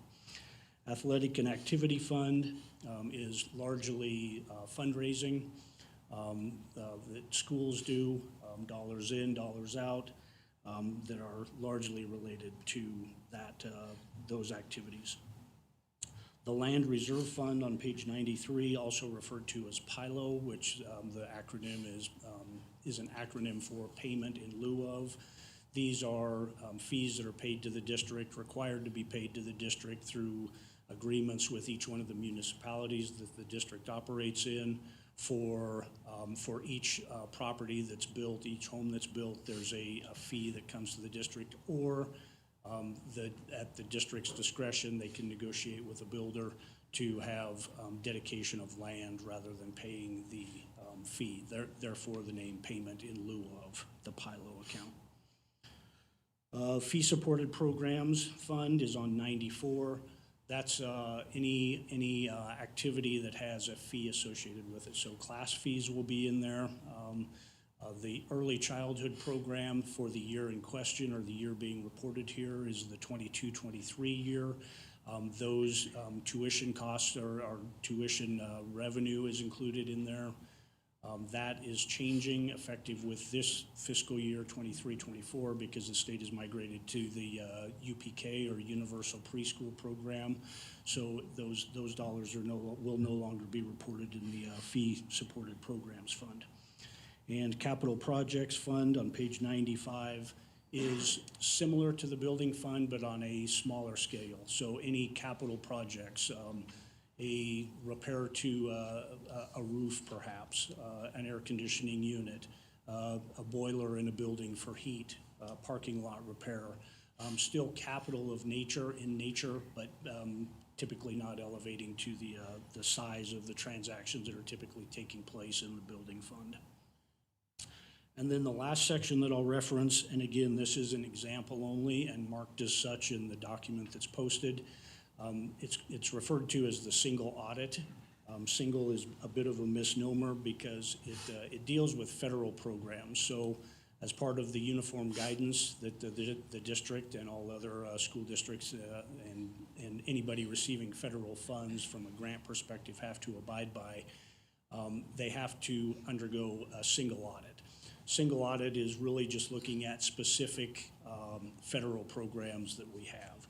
So I've listed for the board and the board's consideration, even though it says single audit, we have several programs and they're audited on a rotating basis. Not every program every year, but single is a bit of a misnomer when I say that for the 22-23 year, federal programs that were reviewed were ESSER 1, ESSER 2, ESSER 3, Homeless Youth 1 grant, Homeless Youth 2 grant, IDEA, which is the special education program. Those are the programs that were selected by our independent auditor for review in the 22-23 year. That information on that, the report, the independent auditor's report, again, is complete. They're making the final tweaks to that, and we should have that tomorrow or Friday. That's a very brief overview. I know it deals with the pages I referenced are about 75 pages of the 150 or so pages, so half of them. I know that's a lot of information on those, and I don't expect everybody to read cover to cover, but the ability to, or the opportunity to, is included in the document that's presented. The next page that the board has in front of them is just a very brief summary. You will see these same figures on those pages that I referenced where these funds are included in the annual report, but I thought it was worthwhile just to spend just a moment looking at those so the board could see. In governmental accounting or fund accounting, we start with a beginning fund balance, which is a reserve balance that is in place in each one of the funds. There's revenue each year, there's expenditures each year, there's often transfers between the funds in and out, between one fund into another and vice versa. Not in every fund, but in some. That activity typically it does get us to a net change in fund balance. So in the simplest of terms, revenue less expenditures equals change in fund balance, either positive or negative. And then that is added to or subtracted from the beginning fund balance to arrive at the end of year fund balance. So for each one of those funds, you will see the activity that has taken place. A positive number for the net change in fund balance would, in the for-profit world, would mean a profit. Governmental accounting or fund accounting doesn't necessarily look at it as such. The term, again, is net change in fund balance, but essentially that's what it relates to. You'll see three of the funds actually, that have a negative net change in fund value or fund balance. That is also common, especially in the funds where you're seeing that, and I'll talk about those very briefly. The first is the federal, state, and local grants. A lot of the grants that we have are on a reimbursement standpoint, meaning we incur the costs, we pay the costs, and then we submit receipts, we submit documentation through the proper reporting channels to be reimbursed for those. So if we've incurred expense but haven't received the revenue as a cash basis taxpayer or a reporting entity that the school district is, it's not unusual to see a decrease or a loss, if you will, where expenditures have exceeded revenue. It just means primarily that there's revenue that is deferred revenue that hasn't been invoiced and received yet or submitted based on the schedule that's in place on the various grants. The other item, other fund that has a negative balance, pardon me, is the building fund. That is just what we would expect. This is primarily the proceeds from the 2018 bond that were received up front, and the district has been spending those down, now entering the 5th year of spending down that balance. So what's typical is you would see a negative balance, more expenditures than revenue, meaning those projects are taking place and dollars are being expended, thus reducing the fund balance. The third area is somewhat similar to those as well, that has a use of fund balance for the year, is the capital projects fund. Those are the smaller capital projects that I referred to. Again, we budget on an annual basis, July 1 through June 30. When we get to June 30, there are projects that have been budgeted for that year that haven't been completed yet because a lot of that work takes place over the summer. So some of those expenditures that were budgeted in a previous year or in the current year don't get spent or expended until the following year. So again, that's the same thing, kind of like the grants that I talked about, where there's reserve balance, projects that were budgeted that didn't get spent in the current year get spent in the next year, thus creating a reduction of the fund balance. All of the other funds that you can see, there's one more that I overlooked there, the Nutrition Services Fund. There's some interesting things occurring with nutrition services. With the Healthy School Meals for All program, that's one aspect. Also during the pandemic, there was the USDA funded all student meals, so all student meals were free. That created a fund balance that was larger than typical, meaning we had a positive add to a fund or increase to fund balance in the Nutrition Services Fund. CDE said, we want you to devise a plan to spend down your fund balance. We don't want you to hold on to that. We want you spending that for the benefit of the program.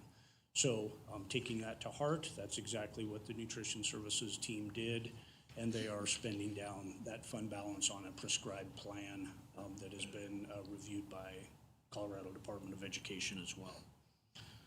So without going into more detail, there's more line item detail on each one of those pages that I referenced, but that gives you a somewhat brief overview of financial performance of the district for the 22-23 fiscal year. Okay. Are there questions from the board? Okay, let's start down there. Don? No, Stu? Gordon, just a couple of questions, but first a comment. This two-pager that you gave us is very helpful. Yes. I appreciate being able to follow that as you're talking. Thank you. I believe you said the audit itself would be completed within the next couple of days. That is, we are in multiple times daily contact with our auditors. They're working on, certainly we're not their only client, but we are, yes, that the expectation is that we will be finished in the next day or two. If I could add one a further comment, the Audit Advisory Committee that the board has appointed, we have met once about a month and a half ago or 2 months ago. The plan would be to reconvene that group as we do annually, have our independent auditor there to provide an overview of the work that the auditors, their team, it's not just one person, it's a team of people, the work that they've done in all these areas, and answer any questions that the committee would have, and then have that committee report back to the board, likely in the February timeframe. All right, follow-up question. Assuming that the audit itself will be finished within the next couple of days, and I know you're working against a deadline because it needs to be finished pretty quickly, will the independent auditor's report be available at that time, or yes, it will be? Because I'm interested to see what the auditor has to say. Also, the management discussion and analysis, will that also be completed at the point that the report is That presented? is already completed. The MD&A, or Management Discussion and Analysis, is a finished product.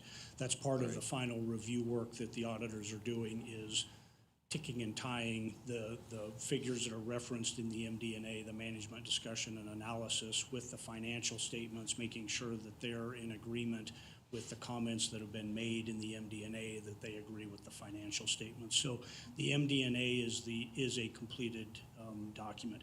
The only items not fully completed in the report that's posted is the auditor's opinion and the single auditor's opinion. So both items from the auditor that we're waiting for, that we just completed the management representation letter today, spelling out exactly what management is responsible for.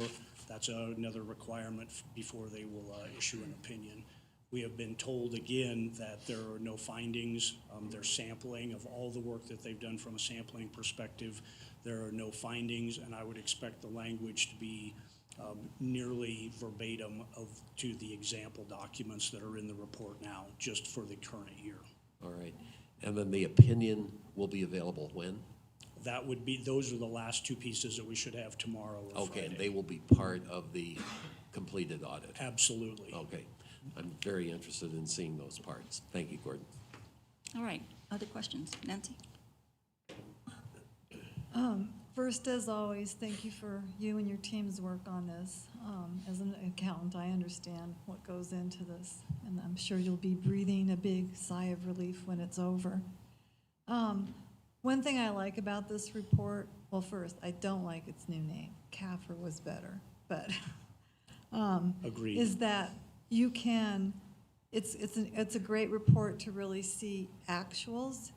And one of the things I would love to see happen with the budgeting process is to start putting in there the actual column, not the final budget number we approve, but what did we actually spend? Because I think most people in reality, when they're looking at making a new budget, they don't look at, well, what did I budget? They're looking at, what did I really spend? And so I think this column is very helpful.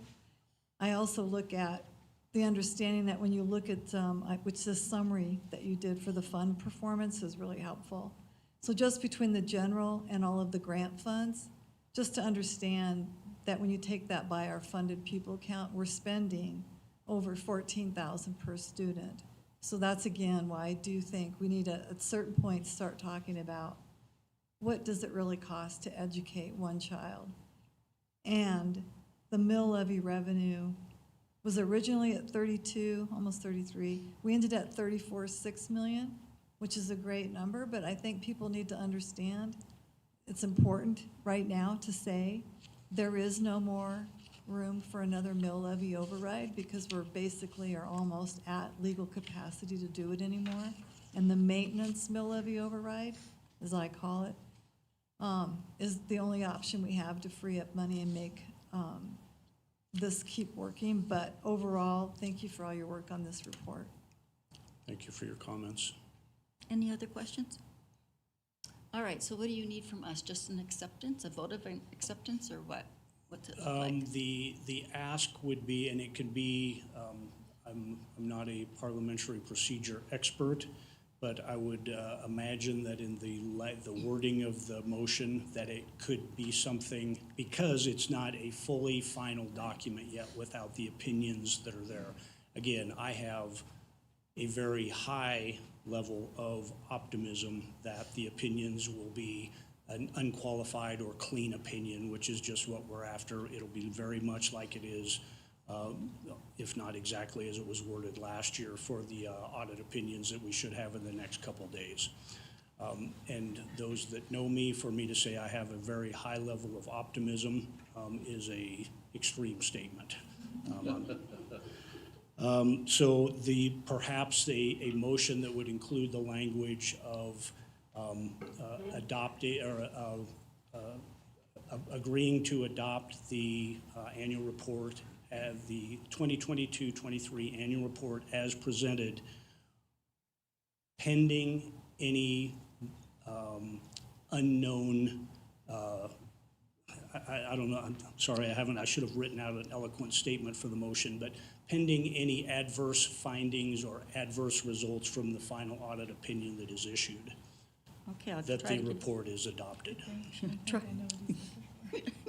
You want to say it? I'll try. Then can I ask a question? So then what if on the unforeseen event that there are adverse findings, then what would happen? That would be my direction, that I would not have authority to submit, well, let me correct that.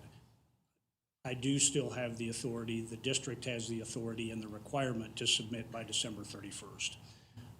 The options are request, which we have done in the past, although at a much earlier time point, an extension of the audit.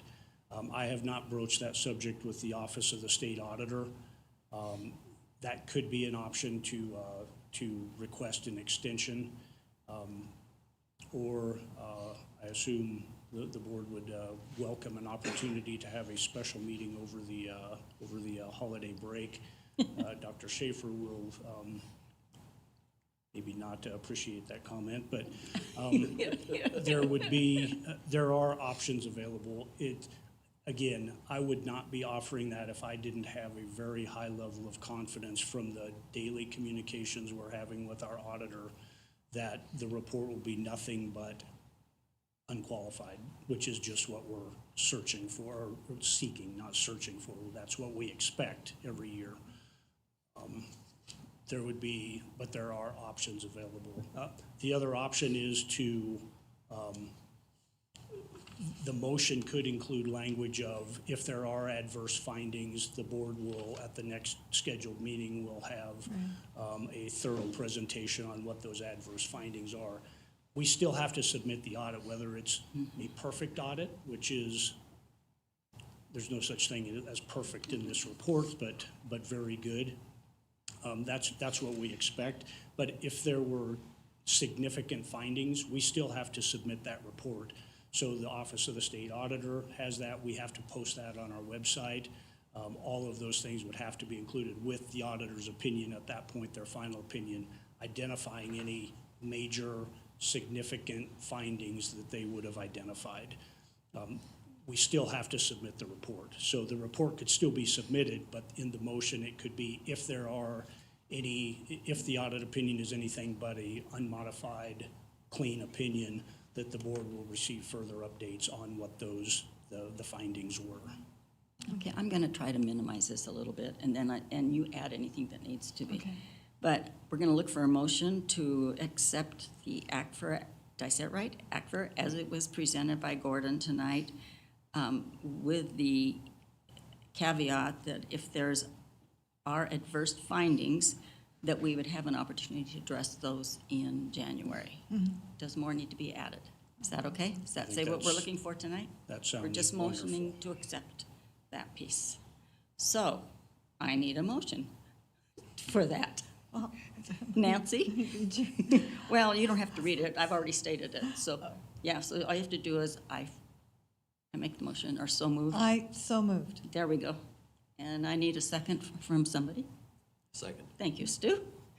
So we have a motion to accept the ACFR as is presented with a caveat that we have further opportunity to have conversations around this after the first of the year if we need to.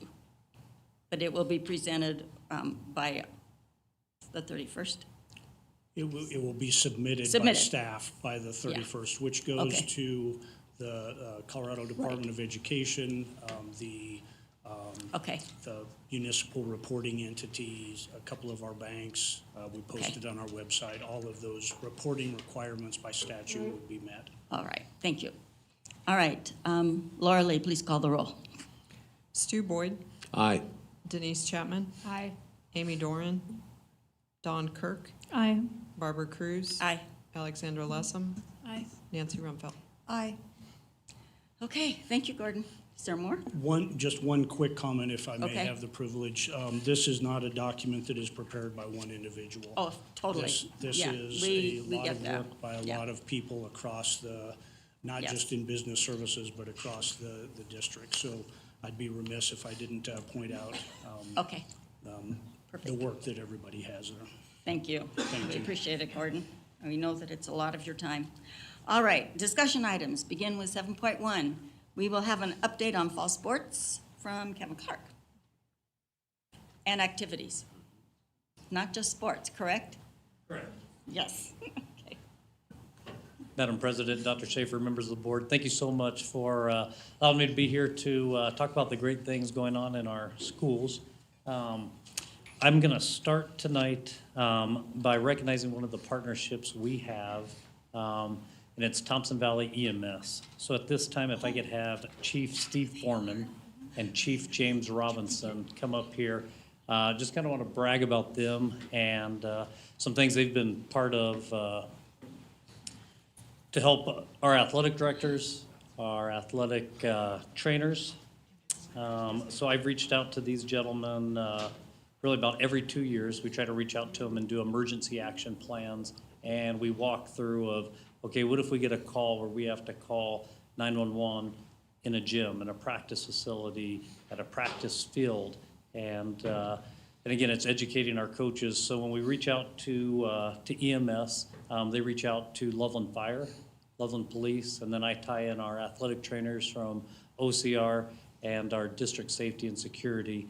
And as a team, we walk these sites and we update these plans that our athletic trainers have, our coaches have, and basically our emergency action plans in case we ever have to use them. This past summer, we did all 4 sites over 2 days, and during that, our athletic, we do have AEDs in all of our buildings, and in most cases it's multiple, but they saw a need to get us portable AEDs to travel with our athletic trainers at all times. And I think if you guys know, sometimes we're going off-site for some of our contests. They're not always on campus. Some of our baseball fields in particular are probably more than 3 minutes. And that's kind of the recommendation if a kid were to go down, or oftentimes it's a spectator were to go down within 3 minutes, we might need to administer an AED shock. So these gentlemen here, I turn it over to them briefly to see if there's any questions you have or anything they'd like to talk about, and then we'll talk about the AEDs they brought today. Thank you, Kevin. My name is Steve Foreman. I'm one of the chiefs at Thompson Valley EMS. Like you described, I was able to take a look at the emergency action plan and walk through the buildings. And one thing we did realize is that within the chain of survival for cardiac arrest, one of the most important things besides early CPR is early defibrillation. And the time it takes for somebody to go to a building to get something to come back is just too long. So just give you a brief description of the history of this. 10 years ago, we started an initiative with the McKee Wellness Foundation. We have a representative back here. To make our community a heart-safe community. And in doing so, we deployed AEDs, did CPR training, we're doing first on the scene training. I want to also thank the school district for providing the locations, many of your schools, to do a lot of these trainings at. With the help of the McKinney Wellness Foundation, we're able to get AEDs in your schools, and also an example of the 4 we brought here tonight that they've funded for us. And we handle the deployment for those and the upkeep for those and the tracking of those. So we're very happy to provide that through the athletic trainers for these AEDs for your high schools. And it'll just make the school a much safer place. Do you have any questions for us on that? Questions? Yeah, thank you so much, so much. Comment as well. Thank you. I'm James Robinson. I'm the chief at Thompson Valley EMS, and we really appreciate this partnership. And while you're no stranger to accolades from your peers, it sounds like around the state, I just wanted to give you another one because you as a board have supported something that is not very common across the educational landscape, which is providing us curriculum time to teach people CPR, hands-only CPR, hemorrhage control, and AED use. As Steve mentioned, those things are cornerstones of survival, of increased survival. And the fact that you allow us an hour of curriculum time to teach all of the sophomores those skills shows me your commitment to survival in this community and what a great partner you are. And so I just want to thank you and give you some recognition back. Thank you very much. So I guess formally at this time, the McKee Foundation, Cara Pappas, I believe, through a partnership with Thompson Valley EMS, they are donating these 4 AEDs over here that will be deployed to each of our high schools prior to Christmas break. Awesome. So.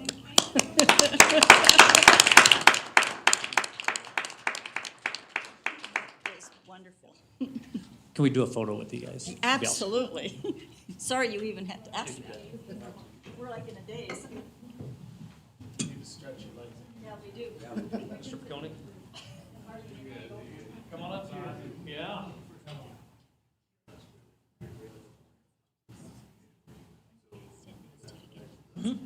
Yeah, absolutely.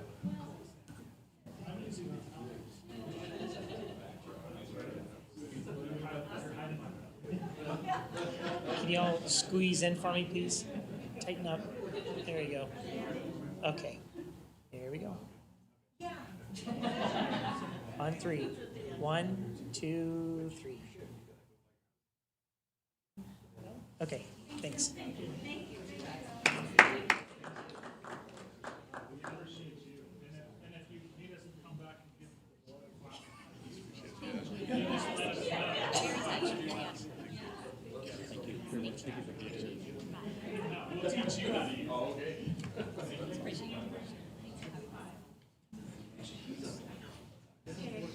Before I sit down, I'm wrapping up in my coat. Oh my gosh. I wished I had mittens.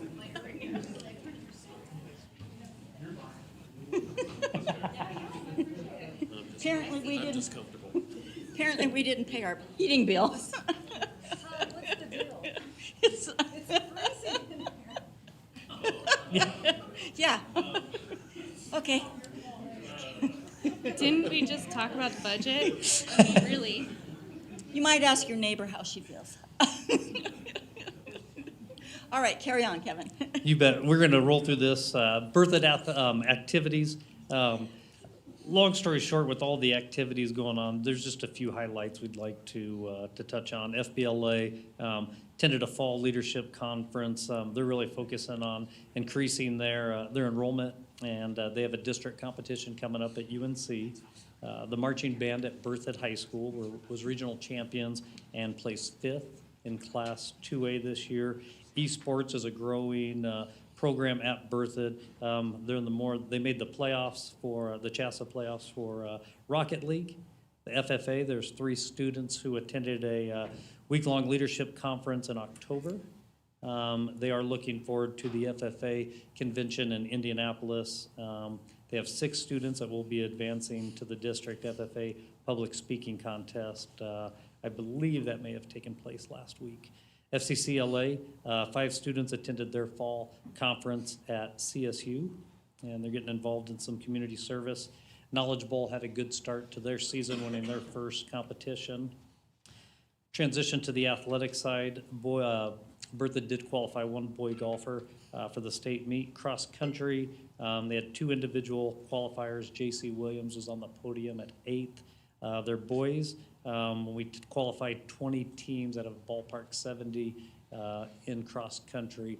Walked away with the second place trophy. They were runners up, and just a great job by Coach Jordan Jennings and the program he has built at Berthoud. Softball, they were regional champions, and they have a workhorse pitcher, Cameron Pickett. She was named CHSAA First Team All-State. She had an 18-3 record and recorded over 200 strikeouts this year. Volleyball did make the regional round of the playoffs, and football had a great season under Coach Corey Tickner. For his season, he was selected Denver Broncos Coach of the week of October 25th. His team went undefeated, so they were league champions. They won their first round playoff game. They were eliminated in the round of 8, and we did find out, actually it was today, that CHSAA selects a Wendy's Hot Shot. Wendy's sponsors a weekly award, and senior Alex Larson from Berthoud for his accomplishments, his 4.0 GPA, and his ability on the football field got him that recognition. All right. We have Loveland activities next.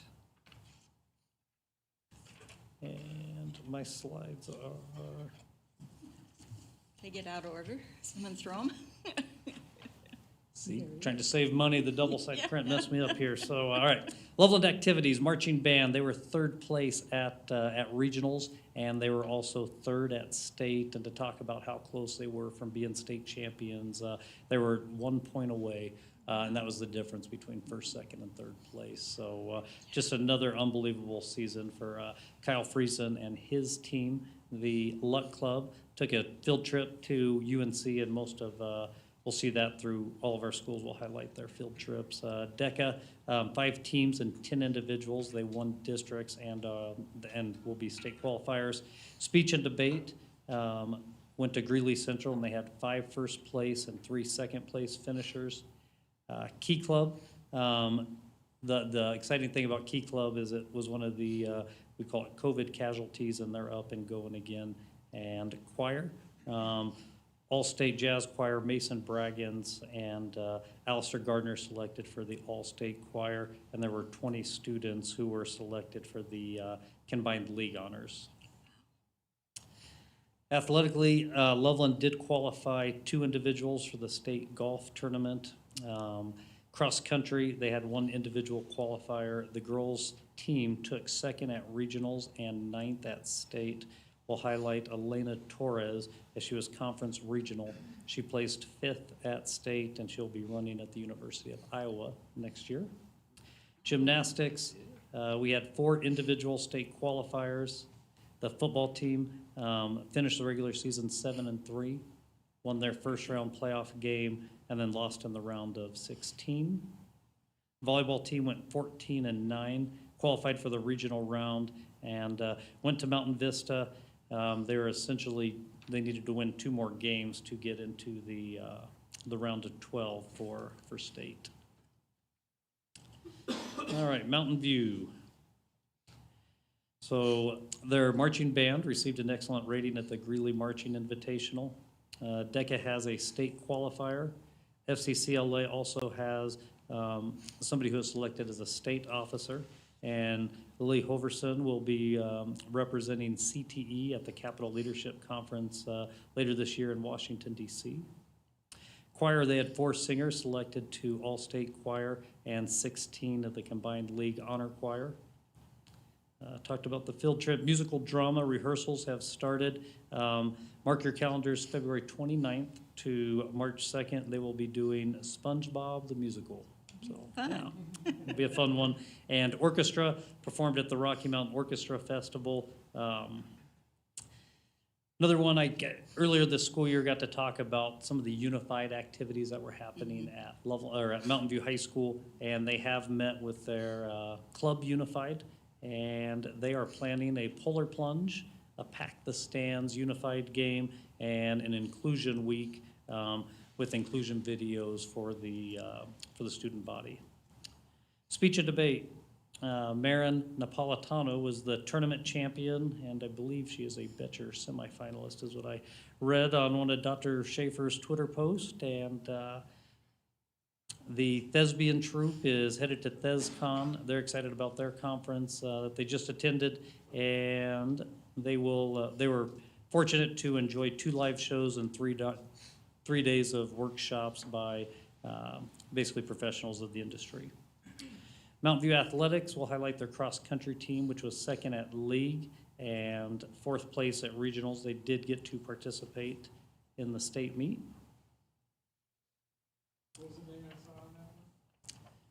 There was a young Clark girl who had a pretty good cross-country season, so makes it kind of fun.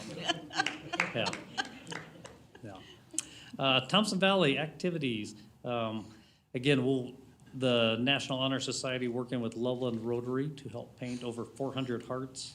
DECA, 5 state qualifiers. Choir, all-state choir.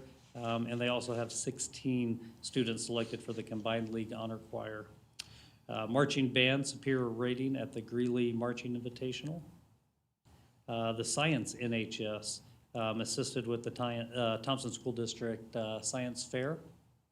Speech and Debate has competed in 4 tournaments, and again, I think we've said this name every activities update, but Jaden Fitzpatrick and Tessa Howe having a very successful year. Thompson Valley Athletics, boys tennis did qualify. Their number 2 singles and all of their lines of doubles qualified.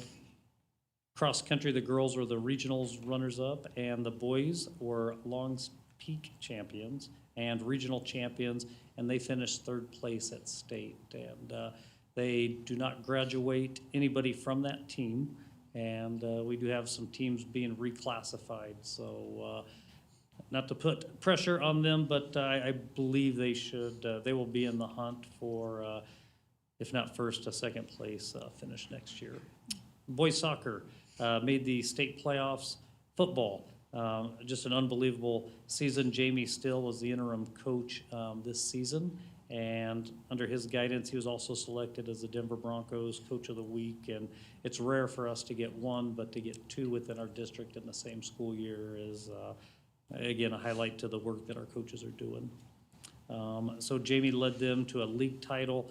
They did receive a 3 seed. They made it to the Final Four. They fell to Holy Family, who went on to eventually be the state champions. Volleyball, again, a team we've talked about quite a bit the last 3 years. 21-2 in the regular season, 3-time league champions. They played for a state championship, and they took it 5 games, and they fell in the 5th game, 15-13. But again, the last 3 years they've been state champs, and 2nd place. So just an unbelievable run that they have had. All right, just a few other things I want to highlight coming up. Our Thompson Valley Geometry and Construction class, they have started, if you've been to the turf field at Mountain View High School, what we've asked them to do is to not only build a ticket booth, but have it multi-purpose and serve as a concession stand as well. So they are in the works of that. Last year, we started a Thompson School District Leadership Day, where our athletic coaches nominate freshman, sophomore, and junior students for a day of leadership. We'll be back at the campus at Colorado State this year. We're fortunate that our keynote speaker will be Loveland High School graduate and NFL draft pick and 3-time Olympian Jeremy Bloom. So he's going to come and speak to our students. They'll also get some other leadership activities that day. And on February 28th, Colorado State women's basketball is moving the start of their basketball game to 11 o'clock. Our 4th graders across the district will get to attend that game. If it is not sold out, it will be very close to a sellout. And we're excited about all the things happening with our athletics and activities. Kevin, can you also share Thompson Valley cheer team? Yes, so by the time I had to submit the slides, was actually due when I was actually at the Coliseum, and so we'll talk about Berthoud High School. They did make the state final in 4A cheer. They finished 4th, And Thompson Valley, for the 8th year in a row, has walked away with the trophy. So again, they qualified for finals. They finished second place. And yeah, again, 8 years in a row where they have either been state champs or state runner-up. And we'll highlight that in the winter report. But again, it just goes to, I think, Stu and Barb, I got to talk to you at the concert last night, but just the talent that our students have is amazing. Is great. And they're getting great things done, not only in the performances we're seeing, but at the state level. Yeah, it's awesome. Questions from the board? I have one too, and I want to know what LUC stands for. You bet. So Luck, and it's gone through different name changes, but it's the Latinos Unified Club. Thank you. Yeah. Okay, thank you. And again, it's gone by different names, but that is the That's the current acronym. name. That's current name. Okay, thank you. Yes. Yeah, okay. Stu? So Kevin, the services and the opportunities that Loveland EMS provides for the Loveland schools, are those same services provided for the Berthoud schools?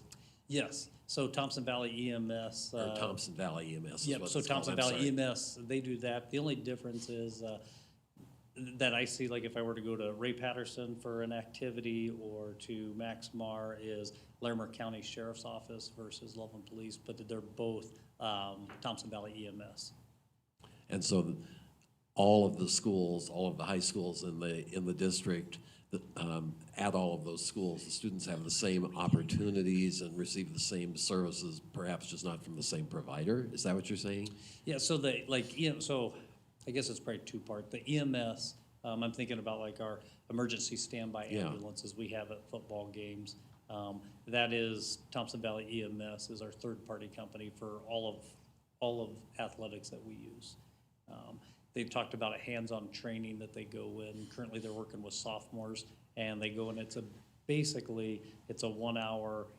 If you were to stumble upon it doesn't get them a CPR certification, but it's basics. If you were to stumble upon a scene and have to be the first person to act until a first responder gets there. And that's district-wide? Yes. Yes, okay, thank you. Yeah, and that was part of the partnership that All right. Chief Robinson was talking about.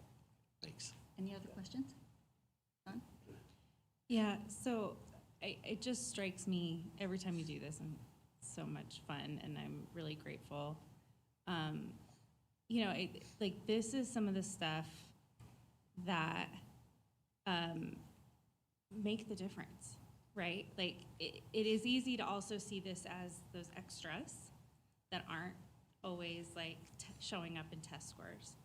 But what I know to be true is that for many of these students, this is how they're going to pay for whatever's next, right? This is helping them with like launching into what's next. It gives them a leg up on those things.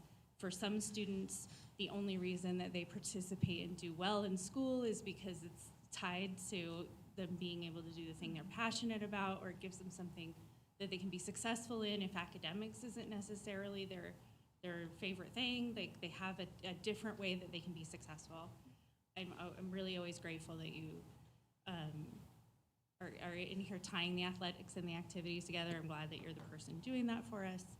And I think on a night when we're talking about budget and making hard decisions, this is the stuff that feels like the cherry on top. But what also strikes me, because it would be pretty easy, I think I've said this to some people who know me well, like some of these sports aren't my thing, right? And if this were my budget and I was at home having to make a hard decision, I might prioritize things very differently because that's not my thing.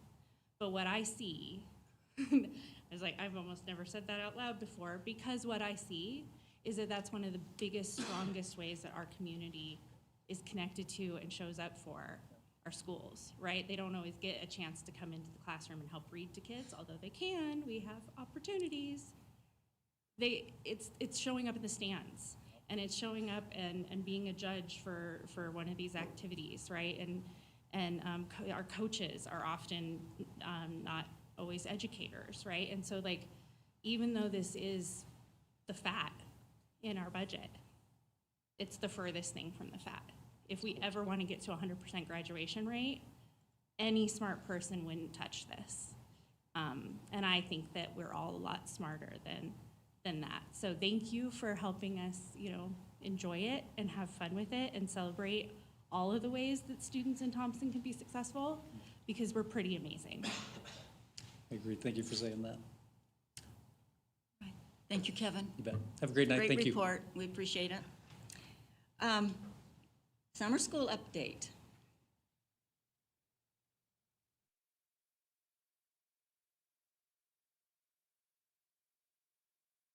Good evening, Madam President, board members, and Dr. Schaefer. Melissa Schneider, Chief Academic Officer. It's hard to believe that we could be thinking about summer school right now in this Might keep us warm, though. cold and kind of damp week, but we are. And one of the things that we're looking forward to is sharing some new ideas for summer school tonight. We know that the board has historically been very supportive of providing summer school for our students. And what you will hear from our Director of Curriculum and Instructional Design is ideas about how to make it more academically focused while still being a really fun thing. So, Tiffany Miller.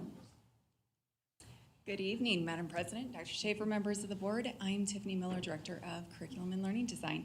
So we're going to go through some new ideas for our summer program in Camp Extreme. So we started off with our main question of how do we create a summer option that is academically and enriching? Because it's still summer, but it's still enriching. So these are the guiding questions. When we really said, why do we need to have an academically structured program? We really wanted to talk about a summer experience that gives teachers and students time to reinforce and practice the skills that are going to support ongoing learning. And so how do we give them that opportunity over the 3-week program? We really want students to use the foundations in K through 3, so we're increasing that use of common language and common structures that they're already seeing in their classes. And then we really want to use Envision, our new math curriculum, intervention kits to really stretch their thinking and see new ways that they are solving math problems. We want to utilize the invention kits that we purchased last year. We have a few left that will stretch their thinking and think critically as they go through those kits. And then we really want to make sure our online programs are limited over the summer because we really want to make sure they have less screen time during that summer 3-week program.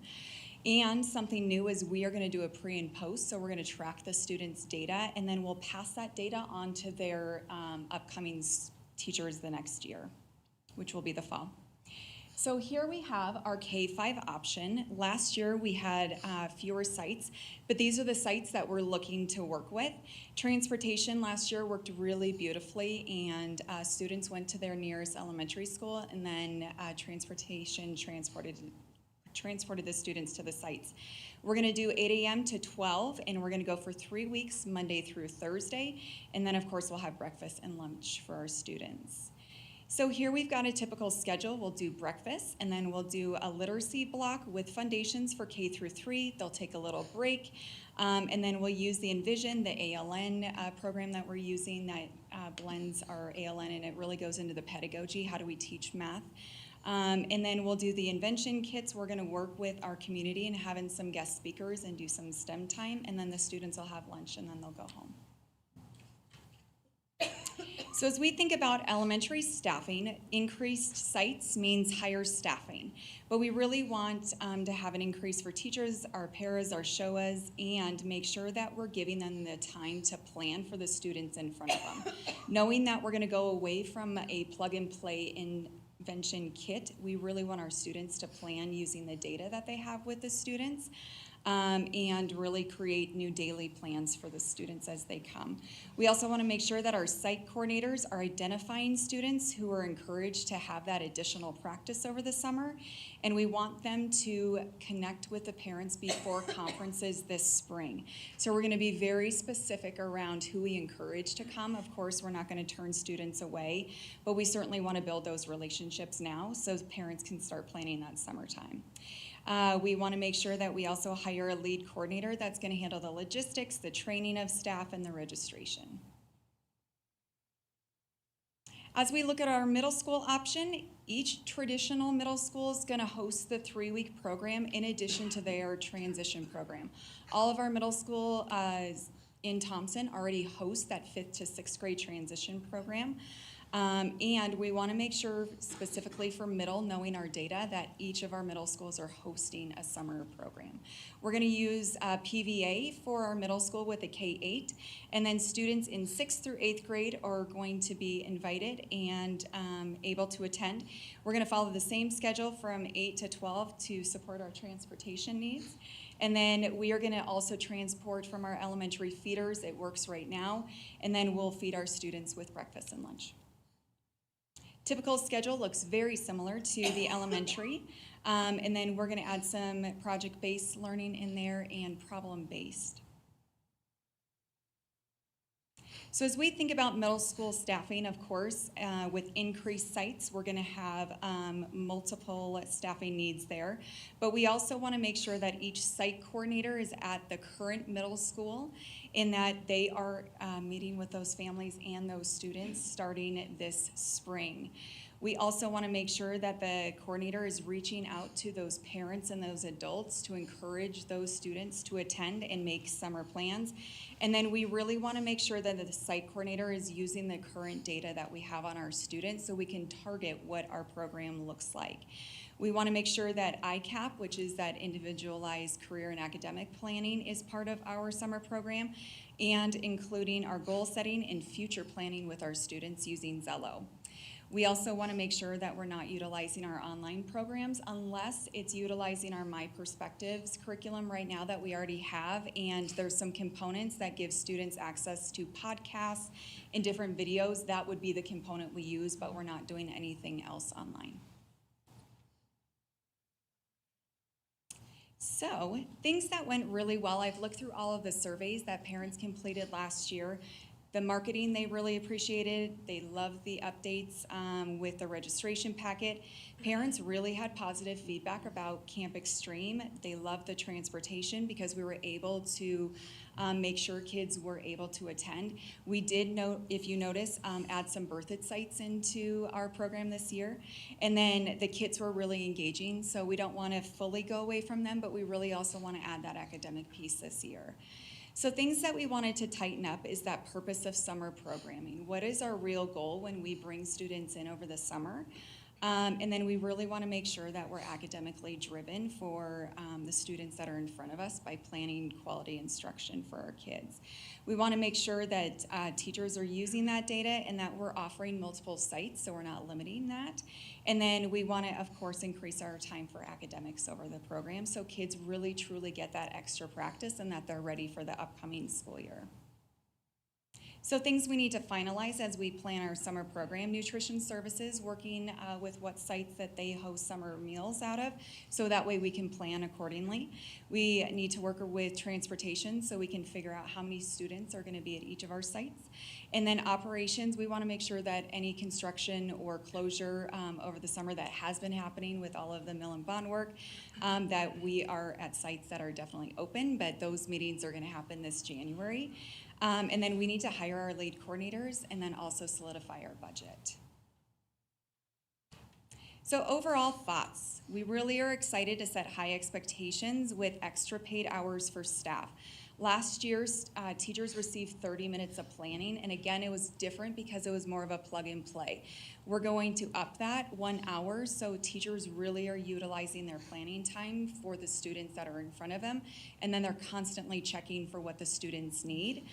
And then we want to make sure that we have more sites, that we are offering 2 birth-ed locations, one for the middle school and then one for the elementary, and that this program is a great balance of academic and enrichment for students. And then the biggest thing is engagement doesn't mean putting kids online.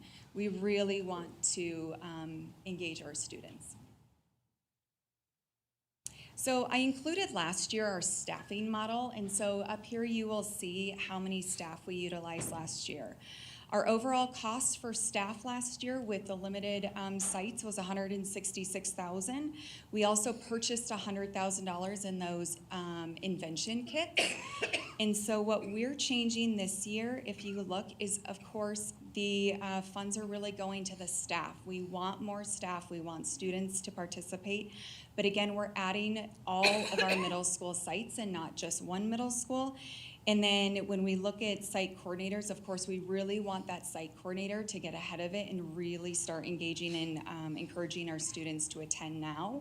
And so we've built in extra hours compared to last year for that now to happen. So we would be looking at $297,000 and then $2,000 in materials. We do have a ton of materials that were left from last year, like markers and different activities, puzzles that the kids were using, but everything else we have, so really our cost is around staffing. What questions do you have for me? So questions from the board?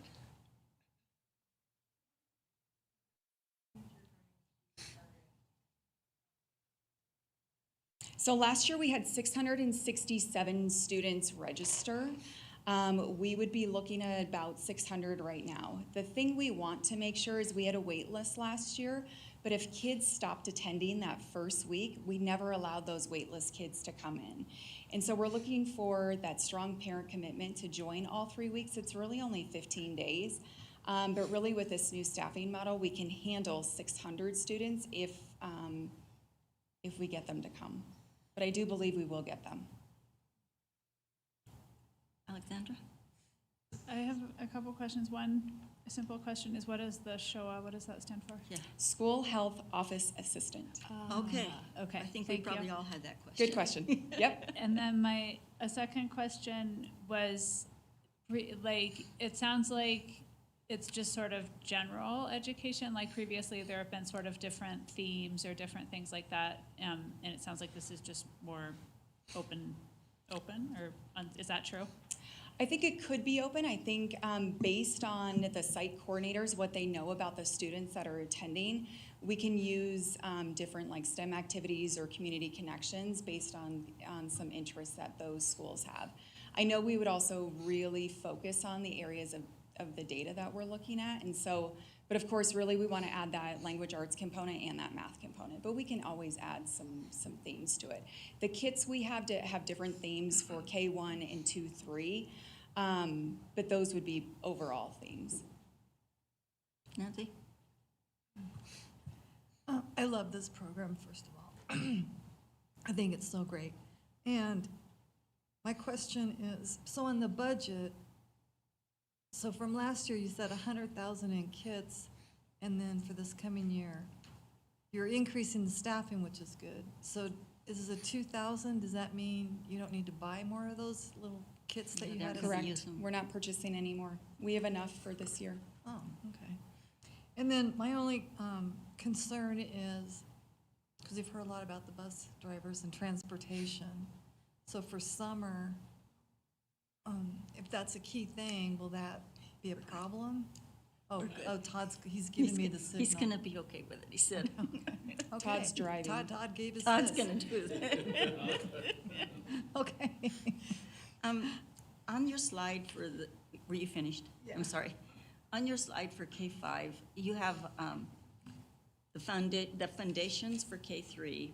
What are the others? Just gonna be using Our Ready Gen materials. Okay, all right. Foundations is really heavily focused on phonemic awareness. Okay, so those that's my basic next phonics. question. Yep. So what if you have some K3 kids that are reading through everything and they don't need any more foundations because they've had it for 3 years or 2 years Mhm. already?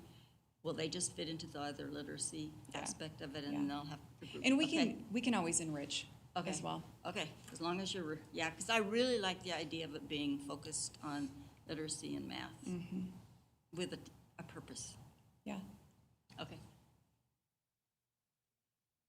My comment's going to follow, I think, pretty closely what Barb just said. Your presentation makes it sound like this coming year's summer school program has more of an academic or an achievement focus, and I applaud that. There were 3 abbreviations or acronyms that appeared in the slides that I didn't understand, and I didn't quite catch what Alexandra's question was, so excuse me if I ask you to repeat something that she already asked. What is SHOA? SHOA is School Health Office Assistant. All right. And ICAP? ICAP is the individualized career and academic planner that's required for all students 6 through 12. And then MP. My perspectives curriculum. Good job. You could answer all of them. I now know what they are. Thank you, Tiffany. You're welcome. Okay, so I've got 3 questions that are all rather random from each other, but I almost emailed you before now, and then I saw it again, and I went, yeah, I definitely need to ask, because it feels like we might need more ESS support than we have planned. That hit me 2-3 days ago, and it hit me again today that if we don't, then I'm not sure who we're inviting, right? And so I'm just gonna say that and leave that with the experts. And also, like, are we required to do summer school? No. Okay, so that would be another thing that, like, we're doing that's special. Okay, and then where do we fund this from? I didn't hear your It is summer school like required? something we must do? Oh, okay. I thought Yeah. you said is it required for something? Yeah, No. just in general, like we don't have to have a specific program for summer school. We do it because we know that It's great for kids. yeah, and then it's not just one grade of reading that we need to hone in on, it's all of them and math and all the other stuff, okay. And then where does our funding come from for this? Like, is this something that we plan for every year and it, like, not that I need to know the exact line item and page number, but I'm about to get it. Non-FTE expenditures, item number, I have no idea out of those 300 lines. I stumped him, yep. Prior to 23-24, we funded this from ESSER, the federal stimulus dollars at that $300,000 level. For 23-24 in the adopted budget, there is a placeholder in the general fund for that, so it's out of the general fund operating budget. The latest numbers I've heard is as we're wrapping up our ESSER expenditures, which we have to have finished by September of 24. I think there's going to be some money available there. I'm going to say, please, well, you can quote me on this. It may not be absolutely accurate. 75,000 that could still be available. That would just, we would use that. Certainly we'll use that first to make sure we're fully utilizing those dollars, and that could result in some savings in the general fund as well. Okay. Gordon, what about food? I didn't, like breakfast and lunch, is that paid for? There's discussions going on right now. Right now, students in Colorado, all students are eating free with the Healthy School Meals for All, or HSMA legislation that was our voter initiative that was passed. So the summer program is outside of that, but there are discussions if it can be wrapped into the HSMA program. That would be great if it could be at some level. Anecdotally, for the board's consideration and the community, I've asked Lisa Kendall to provide an update on how many students are using the HSMA from October last year to October this year, November last year to November this year. Breakfasts, we're seeing about a 40% increase in the number of meals, and lunch is about a 50% increase in the number of meals.